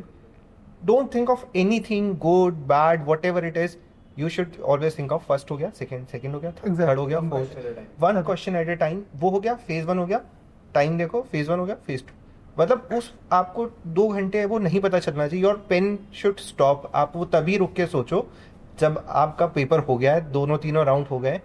आप बहुत बार होगा आपको लगेगा बीच में सांस ले लेते हैं, क्या हो रहा है, वो ज़्यादातर नुकसान ही करता है। आप खो जाते हो, कहीं चले जाओगे, पेपर इजी हो रहा है, टफ हो रहा है, इस थॉट में नहीं जाओगे ना कि टफ है, इजी है, एंड आप जस्ट करते जाओ, क्योंकि आपने प्रैक्टिस कर रखा है। आपका माइंड ऑटोमेटिकली, वो ऑटोमेटेड प्रोसेस होता है ना, जिसको वो फ्लो स्टेट बोलते हैं, वो आ चुका होगा, इतने आपने दे रखे होंगे, तो फ्लो स्टेट में ऑटोमेटिकली एनालाइज हो जाएगा। आप बस नेक्स्ट क्वेश्चन देखो कि ये वाला आता है या नहीं आता है, ये वाला आता ही नहीं आता। तो क्या रहेगा? सर हम जीएस की टेस्ट की बात करते हैं, पर सीसैट में क्या ना 3 सब्जेक्ट है, तीनों अलग अलग तरीके से हम अप्रोच करते हैं, मतलब प्रिपरेशन के दौरान। तो सीसैट में फुल लेंथ टेस्ट का भी बहुत इंपॉर्टेंट रोल है, क्योंकि 2 घंटे में कैसे हमें मैनेज करना है, मैक्सिमम हम कितने क्वेश्चन अटेम्प्ट कर पाते हैं, 45 to 50। तो जब तक हम पेपर देंगे नहीं मॉक उस तरीके से, तब तक हम किस तरह से आइडेंटिफाई कर पाएंगे कि किस क्वेश्चन को करना है और किसको छोड़ना है। तो मुझे लगता है कि सीसैट में भी फुल लेंथ टेस्ट, और जैसे सब बता रहे हैं कि नॉर्थ इंडिया में गर्मी बहुत होती है तब, तो अगर पॉसिबल हो तो फ़ैन वगैरह बंद करके, अगर रियल मतलब उस तरह से सिचुएशन क्रिएट करके दे, प्रेशर सिचुएशन मतलब बच्चे के ऊपर हावी रहे, तो तब आपका बेस्ट निकलेगा, और प्रैक्टिस करके रहोगे तभी आप एक्चुअली रेप्लिकेट कर पाओगे। Correct. So this is regarding CSAT. If I have to talk about something else CSAT में, तो जैसे टेस्ट्स की बात हुई है CSAT में, अब मुझे ऐसा लगता है कि please be very careful when you are picking up tests from the market to do CSAT, क्योंकि जैसे मेरा तो पर्सनली बहुत ही एक बैड सा एक्सपीरियंस है रिगार्डिंग रीडिंग कॉम्प्रिहेंशन जो मार्केट में टेस्ट्स में होता है। तो प्लीज़ ट्राई, मेरा पर्सनल सजेशन है ये कि आप यूपीएससी के रीडिंग कॉम्प्रिहेंशन पे रिलाई करें, उसी के रीडिंग कॉम्प्रिहेंशन को बार बार दीजिए, उसी से अपने पैटर्न डिराइव करिए। आपको नहीं पता कि आपको कोई किसी institute, even if I am making a CSAT test, मैं अपनी बात भी कर रहा हूँ, तब भी नॉट नेसेसरीली कि मैं यूपीएससी जिन पैटर्न्स पे सोच रहा है उन्हीं पैटर्न्स पे एग्जैक्टली मेरा टेस्ट जो बना रहे हैं, मैं जो बना रहा हूँ वो एग्जैक्टली उन पैटर्न्स पे सोच पाए। तो मैं तो उसको मतलब मना ही करता हूँ। बाकी you are very smart to take a decision for yourself. रही बात क्वांट रीजनिंग की, तो उसमें भी कई बार जो मैंने देखा है, सीसेट का पेपर या तो बहुत टफ बना दिया जाता है या तो कुछ इंस्टीट्यूट्स का बहुत ईजी होता है। तो मेरा जो मैंने जो एक स्ट्रैटेजी डेवलप किया है इसमें वो ये किया है कि आप यूपीएससी के क्वेश्चंस उठाओ, उनके ऑप्शंस हाइड करो और ऑप्शंस हाइड करके क्वेश्चन सॉल्व करो। अगर आप ऑप्शन हाइड करके क्वेश्चन सॉल्व कर रहे हो, उसका मतलब आपको कॉन्सेप्ट आता है, फिर आप तुक्का नहीं मार रहे हो, फिर आप गेस वर्क नहीं कर रहे हो, फिर आप बैक ट्रैकिंग नहीं कर रहे हो, ऑप्शन को हाइड करो, क्वेश्चन को सॉल्व करो। ऐसे करके ट्राई करके देखो तो ज़्यादा क्लैरिटी आएगी कॉन्सेप्ट की, ज़्यादा अंडरस्टैंडिंग बनेगी। This is just my suggestion, try करके देख लेना, काम करे तो बहुत ही बढ़िया है। So this was regarding CSAT, all the mentors pitched in. Now we are going to talk about something which is every aspirants issue. थोड़ी बात हुई भी है बीच में। मैं चाहता हूँ कि कोई कुछ टेक्निकल अगर बता पाए तो regarding stress management, something technical regarding stress management and the stress on that particular day. इतने बच्चों से मैं मिल चुका हूँ जो ये बोलते हैं सर आता था, स्कोर अच्छा आ रहा था, एग्जाम में जाके पैनिक हो गया, एग्जाम में जाके ब्लैकआउट हो गया, एग्जाम में जाके चक्कर आ गए because of the toughness of paper, not the climate, not the environment, the toughness of paper. तो हमारे साथ साइकोलॉजिस्ट सर हैं हमारे, मैं उनसे पूछना चाहता हूँ सर स्ट्रेस मैनेजमेंट कैसे कर सकते हैं जर्नी के टाइम पे, और स्ट्रेस मैनेजमेंट कैसे कर सकते हैं उन पर्टिकुलर 2+2 4 घंटों में। सर सबसे पहली बात जो मैं कहूँगा स्ट्रेस के बारे में ये है कि स्ट्रेस कोई गलत चीज़ नहीं। अगर हमारे अंदर स्ट्रेस नहीं होगा तो हमारी वैसी अटेंशन भी नहीं होगी और ना ही हमारी वैसी परफॉर्मेंस आएगी। ये हम लोग कभी भी खुद को टेस्ट करके देख सकते हैं। लेकिन एक लिमिट से ज़्यादा अगर स्ट्रेस इंक्रीज हो जाएगा तो फिर हमारी परफॉर्मेंस पे असर आएगा ही आएगा। तो इसलिए सबसे पहले तो हमने स्ट्रेस वर्ड से घबराना नहीं। अगर थोड़ी नर्वसनेस है, एंजाइटी है, तो it is going to help us. जैसे अगर हमें किसी चीज़ का डर है, जैसे रेप्टाइल्स का डर है हमारे अंदर, तो शायद वो हमारी ज़िंदगी बचा सकता है। इस तरीके से हमारी जो नेगेटिव इमोशंस दिखाई देती हैं, दे हैव सम मीनिंग, बस बहुत ज़्यादा नहीं होनी चाहिए। अब उसको हम एज्यूम कर रहे हैं कि हमारी सपोज ज़्यादा हो गई है, मैनेज नहीं कर पा रहे हम लोग, हमारी परफॉर्मेंस के ऊपर उसका इम्पैक्ट आ रहा है। उस केस में हमें सबसे पहले तो जो रीज़न है उसको एड्रेस करना चाहिए। अगर हम एग्ज़ाम का डर है, हमारी तैयारी है या नहीं, वहाँ परफॉर्म कर पाएंगे नहीं कर पाएंगे, सबसे पहला तरीका है तो हमें उस चीज़ की तैयारी करनी चाहिए, पढ़ाई करनी चाहिए। अगर हम पढ़ाई अच्छी करेंगे तो हमारा स्ट्रेस ऑटोमेटिकली कम होगा। सेकंड, हमारे पढ़ाई करने से हमारी जो अटेंशन है, जो हमारे कंसर्न है, वो भी कम होगी। हमारा कंसर्न ये नहीं होगा कि कल एग्ज़ाम में क्या होगा, हमारा कंसर्न ये होगा कि हमें सिलेबस कंप्लीट करना है, हमने हार्ड वर्क करना है। अगर हम खाली बैठ जाएंगे बहुत ज़्यादा 2 दिन 3 दिन, तो हमारा स्ट्रेस ऑटोमेटिकली बढ़ेगा। तो बेटर यही होगा कि हम चीज़ के ऊपर फोकस करें। सेकंड आता है कि हमारी अटेंशन अगर बहुत ज़्यादा हो गया, हम पढ़ भी नहीं पा रहे हैं और बहुत मुश्किल हो रही है, तो हम जो चीज़ें हमें इंटरेस्टिंग लगती हैं, हम वहाँ भी हमारी अटेंशन को डाइवर्ट कर सकते हैं। और वो चीज़ कुछ भी हो सकती है, किसी को दोस्तों के साथ हैंग आउट करना पसंद है, हाँ, और इस चीज़ के लिए हमें बहुत ध्यान रखना पड़ेगा हम किन लोगों से इंटरेक्ट करें लास्ट के टाइम पे। अगर हम नेगेटिव थॉट से एक्सपोज हो रहे हैं तो उस चीज़ को हमें अवॉइड करना है। नेक्स्ट है कि हमें हमारे थॉट्स के ऊपर भी काम करना पड़ेगा। हमें किस चीज़ का डर है, हमें हमारे कोर बिलीफ्स को आइडेंटिफाई करना पड़ेगा। कोर बिलीफ को आइडेंटिफाई करने के लिए हमें हमारे थॉट्स को मॉनिटर करना पड़ेगा, क्या थॉट आया और उस थॉट के पीछे एक कोर बिलीफ होगा, उसको आइडेंटिफाई करना पड़ेगा। जैसे कोर बिलीफ हमारा ये हो सकता है कि अगर हम पेपर में पास हुए तभी हमारा जीने का फ़ायदा है, नहीं तो कोई फ़ायदा नहीं है। इस तरीके के जो कोर बिलीफ्स हैं उनको जाके हमें एड्रेस करना पड़ेगा। जब हमारे ऐसे कोर बिलीफ्स होते हैं, वही रीज़न बनते हैं हमारे बहुत ज़्यादा स्ट्रेस के। अगर हम कोर बिलीफ को चेंज कर दें कि चलो जो भी होगा वो हमारे लिए अच्छा होगा, इस बार नहीं हुआ तो नेक्स्ट टाइम कर लेंगे, ये नहीं तो ये वाला एग्ज़ाम क्लियर कर लेंगे, इस तरीके से हमें कोर बिलीफ्स को और हमारे थॉट्स के ऊपर बहुत काम करना पड़ेगा। और मेंटली प्रिपेयर्ड रहना होगा। जैसे कि हमने सीसेट के ऊपर डिस्कस किया कि पेपर कुछ भी आ सकता है। अगर कोई उस चीज़ के लिए प्रिपेयर नहीं हो गया, किसी ने मॉक टेस्ट नहीं दे के देखे, उन सिचुएशन में, उन कंडीशंस में, उस गर्मी में बैठ के एग्ज़ाम नहीं दे के देखा उसने, और वो एग्ज़ाम सेंटर में जाएगा, उसको वो सिचुएशन जब वो फेस करेगा तो ऑटोमेटिकली उसका स्ट्रेस बढ़ेगा ही बढ़ेगा। तो इसलिए हमें मेंटली प्रिपेयर्ड रहना होगा। बहुत सारे हमें मॉक टेस्ट देने होंगे वैसी सिचुएशन में और ख़ुद को प्रिपेयर करना होगा। और बाकी और भी इसके ऊपर डिटेल में माइंडसेट सेशन में ज़रूर डिस्कस करूँगा। करेक्ट, बहुत ही मुझे तो इंपॉर्टेंट पॉइंट समझ में आया है, जो कोर बिलीफ वाला पॉइंट है। यार होता क्या है ना कि हम ना जाने अनजाने में किसी भी एक चीज़ से बहुत कुछ एसोसिएट कर देते हैं। मेरी समाज में इज्जत इसी एग्ज़ाम से होगी, मेरे पेरेंट्स की रिस्पेक्ट इस एग्ज़ाम से होगी, मेरी तो लाइफ भी इस एग्ज़ाम से चलेगी, अरे एग्ज़ाम में तो शादी हो जाएगी। सो अगर आप इतना बर्डन लेके जा रहे हो एग्जामिनेशन हॉल में, भाई परफॉर्म कैसे करोगे, बर्डन इतना ज़्यादा है। तो बहुत ही इंपॉर्टेंट पॉइंट बोला है तो सर ने, मतलब I am also learning this कि आप अपने कोर बिलीफ को प्लीज़ सही करो।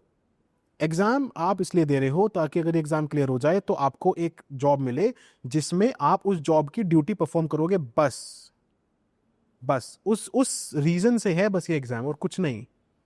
और डाइवर्स रखो चीज़ों को, भाई ऐसा नहीं, अपने आप से बात करो। ज़िंदगी में यही नहीं है क्या हर साल 1000 लोग क्लियर कर रहे हैं? आपके लाइफ टाइम में कितने, मान लो 20 साल लगा लो या आपके 6 साल ऑफ अटेम्प्ट लगा लो, 6000 लोग क्लियर कर जाएंगे।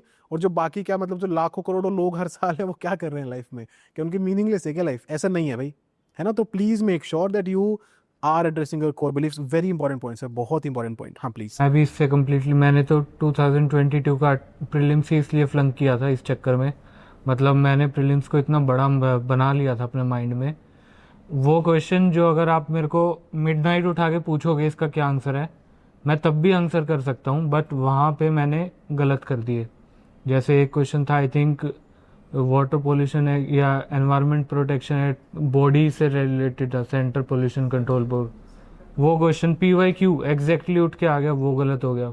जस्ट बिकॉज उस प्रीलिम्स को अपने माइंड में इतना बड़ा बना लिया था, वहाँ पे जो एक्चुअल परफॉर्मेंस थी वही नहीं आ पाई। तो बिल्कुल मैं एग्री करता हूँ सर से कि इतना मैटर नहीं करता, रादर देन उसके बारे में सोचना, रिजल्ट के बारे में सोचना या उन सारी चीज़ों के बारे में सोचना। फोकस करो हार्ड वर्क पे, अपनी स्किल डेवलपमेंट पे, अपनी मेहनत पे, और रिजल्ट के बारे में से ज़्यादा प्रोसेस पे फोकस करो, वो ज़्यादा इम्पोर्टेंट है। सर इसमें एक और चीज़ मैं ऐड करूँगा कि जो मॉक टेस्ट है वैसे ही आपका फाइनल एग्ज़ाम होगा, इसी तरीके से लेके चलना है। उस टेंशन में नहीं आना कि ये एग्ज़ाम है यूपीएससी का। अगर हम देखेंगे क्रिकेटर्स को, वो भी हमेशा कैसे बात करते हैं कि इंडिया पाकिस्तान का मैच है, तो सारे मीडिया सारे लोग उनसे पूछते हैं इंडिया पाकिस्तान का मैच है, इसके लिए आपने क्या तैयारी की, क्या। वो हमेशा कहते हैं कि we are taking it as a match. हाँ, इसमें कुछ स्पेशल नहीं है अगर वो पाकिस्तान के साथ है। हम जैसे और कंट्रीज के साथ खेलते हैं, the same way we are going to play with Pakistan. Again sir, इसमें मतलब फर्स्ट अटेम्प्ट मेरा जो एक्सपीरियंस था, क्योंकि वो मेरा फर्स्ट अटेम्प्ट था, तो मैं किसी प्री कंसीव्ड आइडिया के साथ नहीं जा रहा था। मैं बस अच्छे से प्रिपेयर करके गया, और जो मेरी पोटेंशियल थी, मतलब मैं ये मानता हूँ मैं अंडर प्रिपेयर्ड था, लेकिन क्योंकि मैं किसी उसके साथ नहीं जा रहा था, एडिड प्रेशर के साथ या उसके साथ, बस मैंने अच्छे से अपने जो पोटेंशियल है उसके अकॉर्डिंग प्रिपेयर करके गया था, तो परफॉर्मेंस एक्सपेक्टेशन से काफ़ी ज़्यादा अच्छी निकल के आई एज़ कम्पेयर टू दूसरे अटेम्प्ट में जब बहुत प्रिपेयर करके गया तो वो ख़राब हो गया। तो बिल्कुल अगेन जैसे सर ने कहा कि take it as another mock test, take it as another day into your library, into your study table, और उसी तरीके से। और सर कुछ रिलैक्सेशन टेक्निक्स भी होती हैं उसके ऊपर, उसको मैंने कवर किया है माइंडसेट सेशंस में। हम उनको भी प्रैक्टिस कर सकते हैं कि जब हम एंजाइटी को एक्सपीरियंस करते हैं, वो भी हेल्प करती है। Correct sir. कोई एक चीज़ ऐसी बता दो, एग्जाम में अगर किसी को एकदम से बहुत स्ट्रेस हो जाए, कोई एक रिलैक्सेशन टेक्निक ऐसी बता दो जो एग्जाम में तभी के तभी इंप्लीमेंट हो जाए। डीप ब्रीदिंग और सेल्फ टॉक हम सर कभी भी कर सकते हैं। डीप ब्रीदिंग और सेल्फ टॉक। सेल्फ टॉक खुद के साथ पॉजिटिव है कि अगर ऐसा हुआ कि आपके 1 घंटे में क्वेश्चन नहीं हुए जितने आप करना चाहते हो, फिर आपने क्या करना है, आप उसी टाइम पे अपनी स्ट्रेटजी चेंज करो, इजी क्वेश्चंस को देखना शुरू करो। हो सकता है कि क्वेश्चन इजी लास्ट में हो, तो उस टाइम पे हमें हमारी थिंकिंग प्रोसेस को लूज नहीं करना है, घबराना नहीं है कि अब तो कुछ नहीं हो पाएगा। इतने टाइम में भी बहुत कुछ हो सकता है, और वो क्वेश्चन पेपर डिफिकल्ट या टेढ़ा या ट्रिकी केवल आपके लिए नहीं है, वो सभी के लिए है। और आप शुरू से ही अगर प्री में बैठे हो तो कोशिश यही कर रहे हो कि बेस्ट करो हर स्टूडेंट की तरह, तो वो सिचुएशन सभी के लिए है। खुद को पॉजिटिव रखना है, और बेस्ट इन द सर्कमस्टांसेस की बात करता हूँ मैं हमेशा। अब अडेप्टिबिलिटी सेशन जो लिया उसमें मैंने यही बात की कि ये सोचने की बजाय कि मैंने परफेक्ट करना है, इतने टाइम में ऐसे होना चाहिए, हमने यही सोचना है कि इन कंडीशन में मैं बेस्ट कैसे कर सकता हूँ। बस वही हमारा कंसर्न होना चाहिए। सर मैं एक जो होता है कि हम बहुत बार सोचते हैं कि हमारे कोर बिलीफ ऐसे हैं। There is a saying, you can never beat your environment. अगर आपका एनवायरनमेंट, आपके आसपास के लोग इस चीज़ से नहीं जुड़े हुए या इतना रिलेट नहीं कर पाते, it is best to change your environment. Many people come up with issues students mostly कि sir we are in such a toxic environment और people are don't understand our preparation. तो मैं उनको कहता हूँ अगर आप लिमिटेड टाइम के लिए if you have a separate room, वहाँ पे रह रहे हो, आप जितना अपना एनवायरनमेंट बेटर बनाओगे, peer groups are the best thing understand UPSC has created. ये actually I can say because ये पीयर ग्रुप ऐसा है जो समझता है आपके एवरीडे इश्यूज को, समझते हैं एवरीडे जो आप पढ़ रहे हो। आप अगर ये भी बोलोगे ना सर पढ़ते जा रहे हैं कुछ नहीं हो रहा, people will can relate to it. So you can never beat your environment. Similarly you should create such environment और try to get into such environments which support your growth और विच अंडरस्टैंड्स योर ग्रोथ। ठीक है, ये ancient time से चला आ रहा है, चाणक्य नीति से लेके अब तक ये बताया गया है कि आप अपने एनवायरनमेंट ऐसा रखो जो आपको ऑटोमेटिकली ग्रोथ के लिए एक्सेल करे या उस चीज़ से रिलेटेबल रखे। ठीक है, तो पीयर ग्रुप्स का एक बहुत बड़ा रोल है इसमें कि आपके आसपास की सराउंडिंग कैसी है, आप मेंटर्स को कैसे रीच आउट कर रहे हो, आप किस चीज़ में होता है। और एक होता है थोड़ा सा क्लैरिटी वाली चीज़ कि आप अपने माइंड से थोड़ा सा क्लैरिटी रखो। आप कभी भी कोई भी इशू फेस करो ना, तो मैनी पीपल कम अप की सर ये इशू है, but you can not go up to a doctor and say sir मैं बीमार। You should be very specific about it कि मेरे सर में दर्द हो रहा है या मुझे बुखार है। You should have some idea about it कि सर मुझे ये इमोशंस आ रहे हैं, and that you can learn through the mindset sessions कि आइडेंटिफिकेशन कैसे होता है वो आप सीख सकते हो। और उसके बाद आपको उन पे धीरे धीरे काम करना स्टार्ट करोगे। एक पीयर ग्रुप में रहेगा, पॉजिटिव एनवायरनमेंट है, पीयर ग्रुप्स में आपको यूजुअली पॉजिटिव एनवायरनमेंट मिलता है कि आप देखो अच्छा ये पर्सन मुझसे अच्छा स्कोर कर रहा है तो मैं इनसे क्या सीख सकता हूँ। टॉपर स्टॉक अरेंज कर रहे हैं सेशंस के अंदर, हम चैंपियन स्ट्रैटेजी सेशंस ला रहे हैं। Try to have this environment around you कि जब आपके आसपास ये चीज़ें घूमने लगती हैं धीरे धीरे, तो यू विल सी कि वो जब एक पॉइंट होता है सर बच्चे बोलते हैं कि हमें सपने में भी यूपीएससी आ, इट्स अ गुड थिंग कि आपके आसपास का सराउंडिंग ऐसी बन गई है कि अब आप उस ग्रोथ लेवल पे आगे बढ़ रहे हो। सो have it that environment can beat anything. Sir एक पॉइंट और कि प्रेशर को डेली बेसिस पे रिलीज करना भी इम्पोर्टेंट है. मतलब रेगुलर इंटरवल्स पे हम कुछ ऐसी चीज़ें अगर ऐड कर पाएँ कि फैमिली के साथ टाइम स्पेंड करना, फ्रेंड्स के साथ exercise, meditation, prayer, mantras, chanting, जो भी सूट करता है, और वीकली बेसिस पे भी अगर we can take half day off और spend it on our hobbies या फिर कोई भी चीज़ जो स्ट्रेस रिलीज है, स्ट्रेस बस्टर है, तो वो भी मतलब keep us going, keep things sustainable for longer run. Right. Understood. So we majorly, I guess we have covered everything. एक चीज़ सबसे ओपिनियन लेना चाहूँगा. Like what is your opinion about MAT? How much does it actually help? आप अपने experience से बताइए और आपके मेंटीज के एक्सपीरियंस से बताइए, आपके जो पीएस है जिन्होंने मेंस लिखा है उनके एक्सपीरियंस से बताइए. I would like to begin with Dhruv sir. Sir, that was the first point that I talked about in this podcast, that MAT is the most important subject, so to speak, in my opinion. It's an art that you need to develop to solve any MCQ, and we have been lucky enough to be a part of our mentees who have been clearing even state PCS prelims. They're giving out such a positive feedback from MAT. And at the end of the day, when it all started, we did get some negative hearsay ki bhai tips, tricks, techniques, but we need to understand that it is a human who is making the paper. Right. We are just learning the psychology behind that human who is making it, trying to crack it, because there are 4 options in front of us.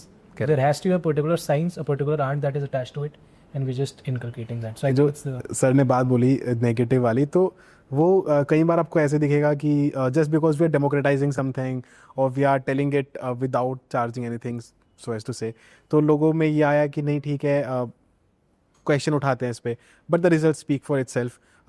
UP PCS का result आया, BPSC का result आया, उससे पहले अभी शायद अरुणाचल से किसी बच्चे का मैसेज आया था, जम्मू कश्मीर, राजस्थान, कोई स्टेट बचा नहीं है जिसका भी रिसेंट में रिजल्ट आया एग्जाम हो, and I not got a message from that. मतलब स्क्रीनशॉट्स हम शेयर करते नहीं है, नहीं तो करने लगेंगे भी शायद थोड़े वक्त में अगर ऐसा चला तो. But it has helped like the students in almost all of the exams, as Dhruv sir said. Nishant sir. Same, sir. I think it has been extremely helpful to me personally and to all the students and mentees as well. Logics बहुत simple है इसका, because UPSC और to that fact बाकी जो state PCS के exams भी हैं, sir, they are saturated with the simple type of questions. Direct questions अब नहीं आते हैं, ठीक है? तो even the best of the best aspirants, the students, they will only be getting around 25 to 30 questions at max, जो वो directly solve कर सकते हैं. In rest of the questions, peripheral knowledge and the applied knowledge will come into part. And for that part, you need to eliminate the options. You need to think on what, मतलब क्या flaws हो सकते हैं, कहाँ पे trap हो सकता है question में, कहाँ पे examiner हमको गलत करा सकता है question. Once you start to think on these lines, that is where the MAT comes into handy. And both in MAT and MAT 2.2, we are doing the same thing, and it has been extremely helpful. Right. Anybody else has an experience with that? Sir, एक तो होता है knowledge, दूसरा होता है उस knowledge को कैसे हम यूटिलाइज करेंगे. एंड मतलब कि एग्ज़ाम हॉल में आप कैसे सोचते हो, जो अपने नॉलेज को कैसे, मतलब एप्लीकेशन उसका कैसे होगा. तो मैड से हमें यही सीखने को मिला है, मतलब सीख रहे हैं हम कि उस नॉलेज को परफेक्टली हम कैसे यूज़ करें एग्ज़ाम हॉल में. तो इस वजह से मतलब मुझे पर्सनली एंड जो भी बच्चे हमसे जुड़े हैं, तो वो सारे एक एक करके बोलते हैं कि सर अपार्ट फ्रॉम जो भी आप प्रोवाइड करवा रहे हो, mad has been so much helpful कि उसकी वजह से हम कई सारे पेपर निकाल पा रहे हैं. लाइक सर ऑल्सो मेंशन कि हमारे ग्रुप्स में भी बच्चे बोलते हैं कि यू नो स्टेट पीसीएस हमने काफ़ी सारे क्लियर किए मैड के कारण. एक चीज़ मैं इसमें ऐड करना चाहूँगा कि सिर्फ यू नो ऐसे देख के आप नोट्स मत बना लेना, उसको जब तक आप अप्लाई नहीं करोगे तब तक वो आप समझ नहीं पाओगे उसका. बट स्टूडेंट्स क्या करते हैं कि यू नो जस्ट उसके शॉर्ट नोट्स बना लिए और जस्ट एकदम पेपर से पहले देख के और सोचते हैं कि हम सीधा पेपर में कर देंगे. तो वैसे नहीं होता है. आप जब तक क्वेश्चन में प्रैक्टिस नहीं करोगे, पीवाईक्यू में लगाओगे नहीं उनको, तब तक वो इतना आपको हेल्पफुल लगेगा नहीं. और फिर यू नो और जैसे सर ने मेंशन किया कि 30-35 से ज़्यादा क्वेश्चन आप नहीं कर सकते एग्जाम में. तो बाकी के क्वेश्चन अगर आप 85-90 का अटैम्प्ट कर रहे हो तो कुछ ना कुछ टेक्निक तो आपको लगानी ही पड़ेंगी, वरना you know you won't be able to solve those questions. But still it is important that you internalize the skill. ये एक skill है, ये and it will develop with time. तो थोड़ा सा patience होने की बहुत ज़रूरत है. No need to rush. आप जितने ज़्यादा questions practice करते जाओगे, you will see that you feel more comfortable with the question. और मुझे लगता है कि जो क्रिटिसिज्म है उन लोगों को शायद से थोड़ी सी इस चीज़ के बारे में क्लैरिटी ना हो कि वो रिलाई कर रहे हैं ओनली ऑन मैड. अगर और रिलाई करोगे मैड के ऊपर तो अकेले मैड के सहारे एग्ज़ाम क्लियर नहीं होगा. बेसिक्स को बहुत स्ट्रॉन्ग करना पड़ेगा आपको, रिविजन्स करनी, यस। और एक जो पुश मिलेगा वो मैड के थ्रू मिलेगा, और उसके वो एक स्किल है, और कोई भी स्किल को मास्टर करने के लिए इट टेक्स टाइम। तो ये अगर आप बॉक्सेस को टिक कर रहे हो तो उसी के बाद you will see the results. और अब तक सबसे ज़्यादा पॉजिटिव फीडबैक मैड की आई है।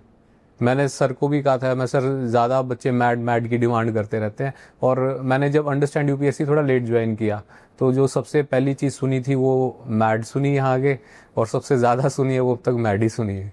राइट मुझे ध्रुव सर की जो बात है उससे बहुत समझ आया। जैसे इन्होंने एक बात बोली, मैं उसको रिएटरेट करना चाहूँगा कि treat mad as a subject. Now understand the meaning of this.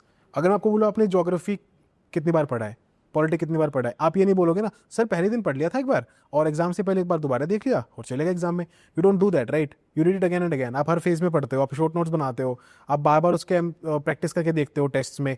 अब आप मैड को इस तरीके से सोच के देखो कि ये आपकी पूरी प्रिपरेशन का एक स्तंभ है, एक पिलर है, तो क्या करोगे इसके साथ? You will have to practise it again and again. अभी थोड़ी देर पहले there was student at the offline centre itself, she was telling she scored 120+। मैंने पूछा कैसे? शी वाज लाइक सर 6 बार अप्लाई करके देखा था, बार बार वॉच करती थी, बार बार अप्लाई करती थी। 120+ क्लास से मेंस लिखा है इसी साल 2024 में, and you will see a session also with her. So the point is कि you will have to read it, understand it, and then apply it again and again and again, and then you will definitely perfect it, most definitely. To conclude the session, लगभग चीज़ें हो गई हैं। एक चीज़ पूछते हैं सब मेंटोर से कि अपनी प्रीलिम्स जर्नी में जब मैसअप किया तो एक क्या बड़ी गलती की कि मतलब यार सर ये कर रहा था मैं मिस गाइडेंस के थ्रू या अंडर गाइडेंस के थ्रू, एक ही बड़ी गलती कर रहा था। जैसे if I have to talk about it, I was making notes out of current affairs from a particular playlist YouTube पे which had like more than 200 lectures only on current affairs. तो उसके नोट्स बनाता रहता था कि defence exercise के 20 pages के notes बना लिए, छोटे छोटे पॉइंटर्स आगे नोट्स बना लिए।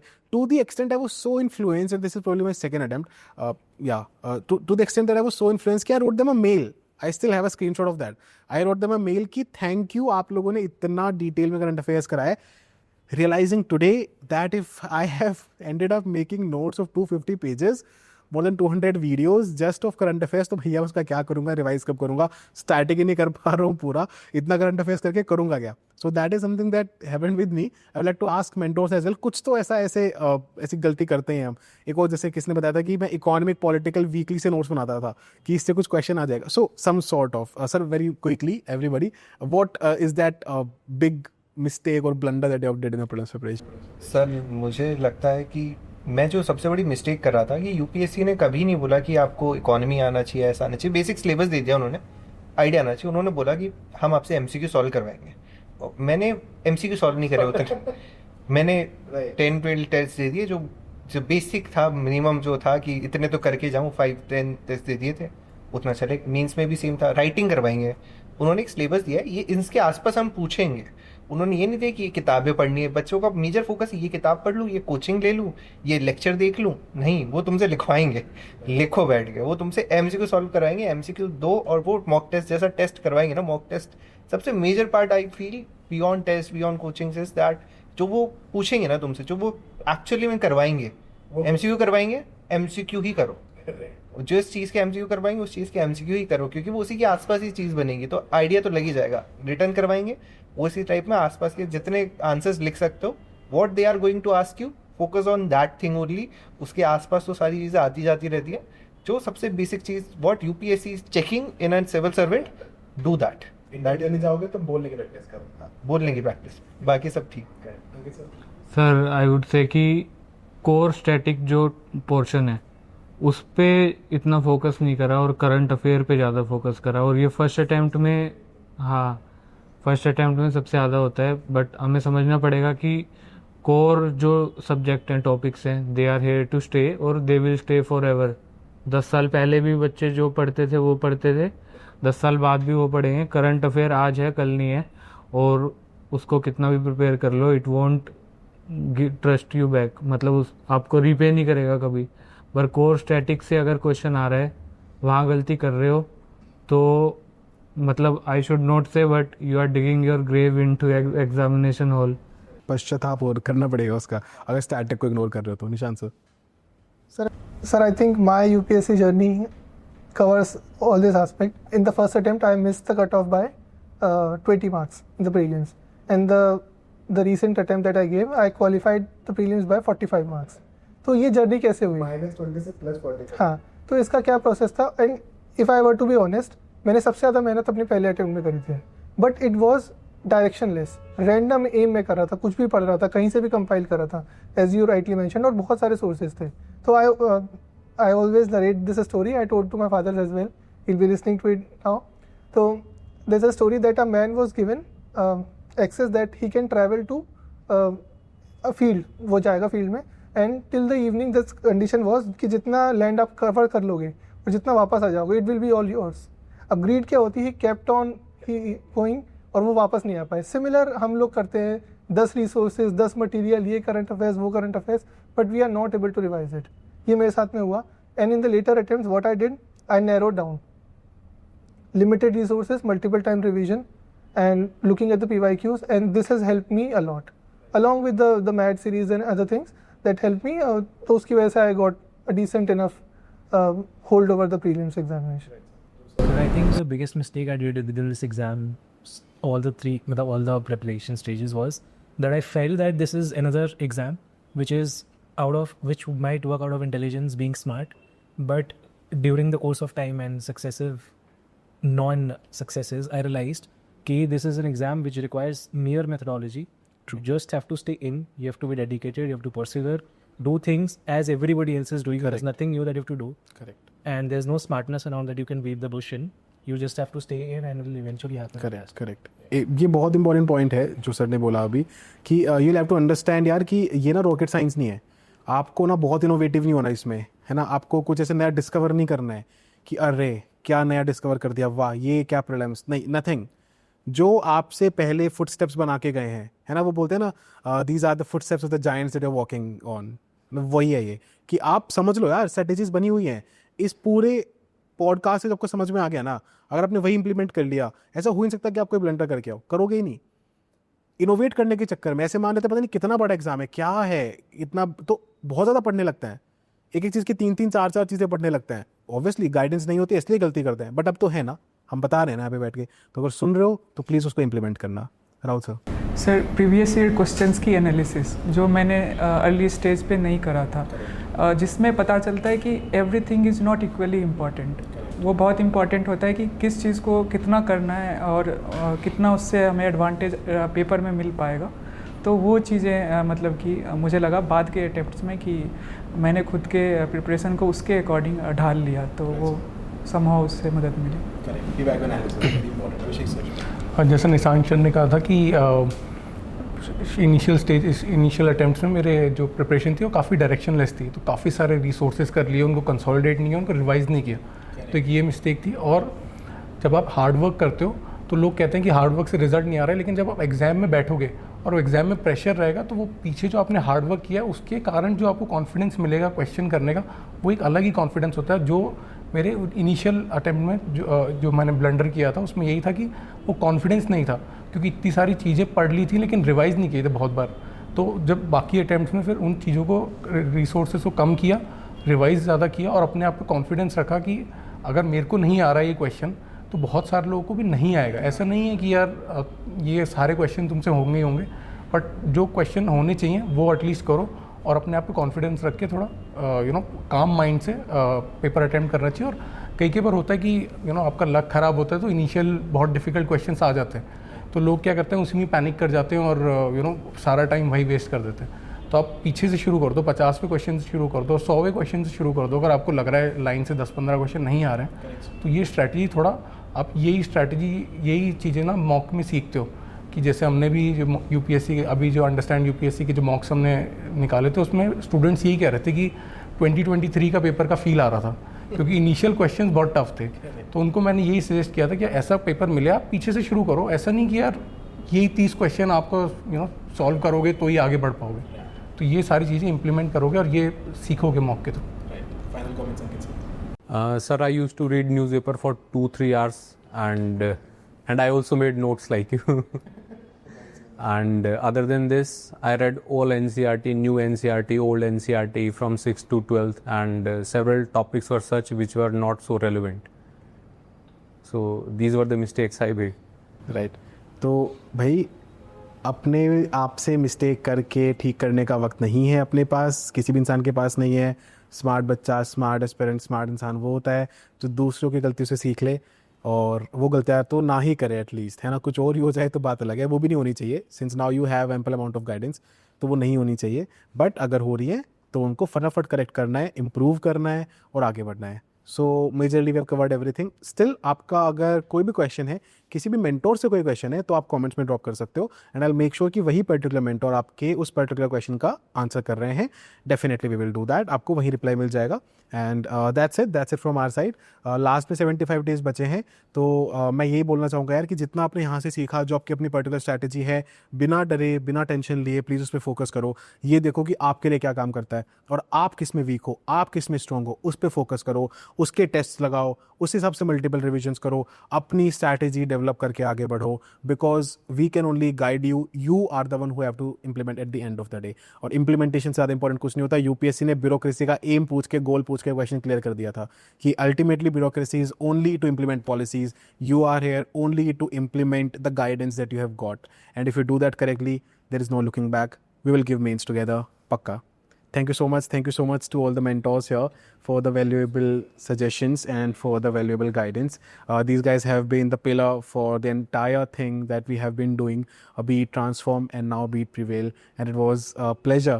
Like पहली बार ही ऐसा हुआ है कि हम सब साथ में बैठे हैं. So it is a pleasure having them here, and it is a pleasure delivering this plethora of guidance, this magnitude of learnings to you guys. Thank you so much for listening. This is Satyam Jain, along with my fellow mentors, my fellow friends, my brothers, signing off till we meet next time. Jai Hind.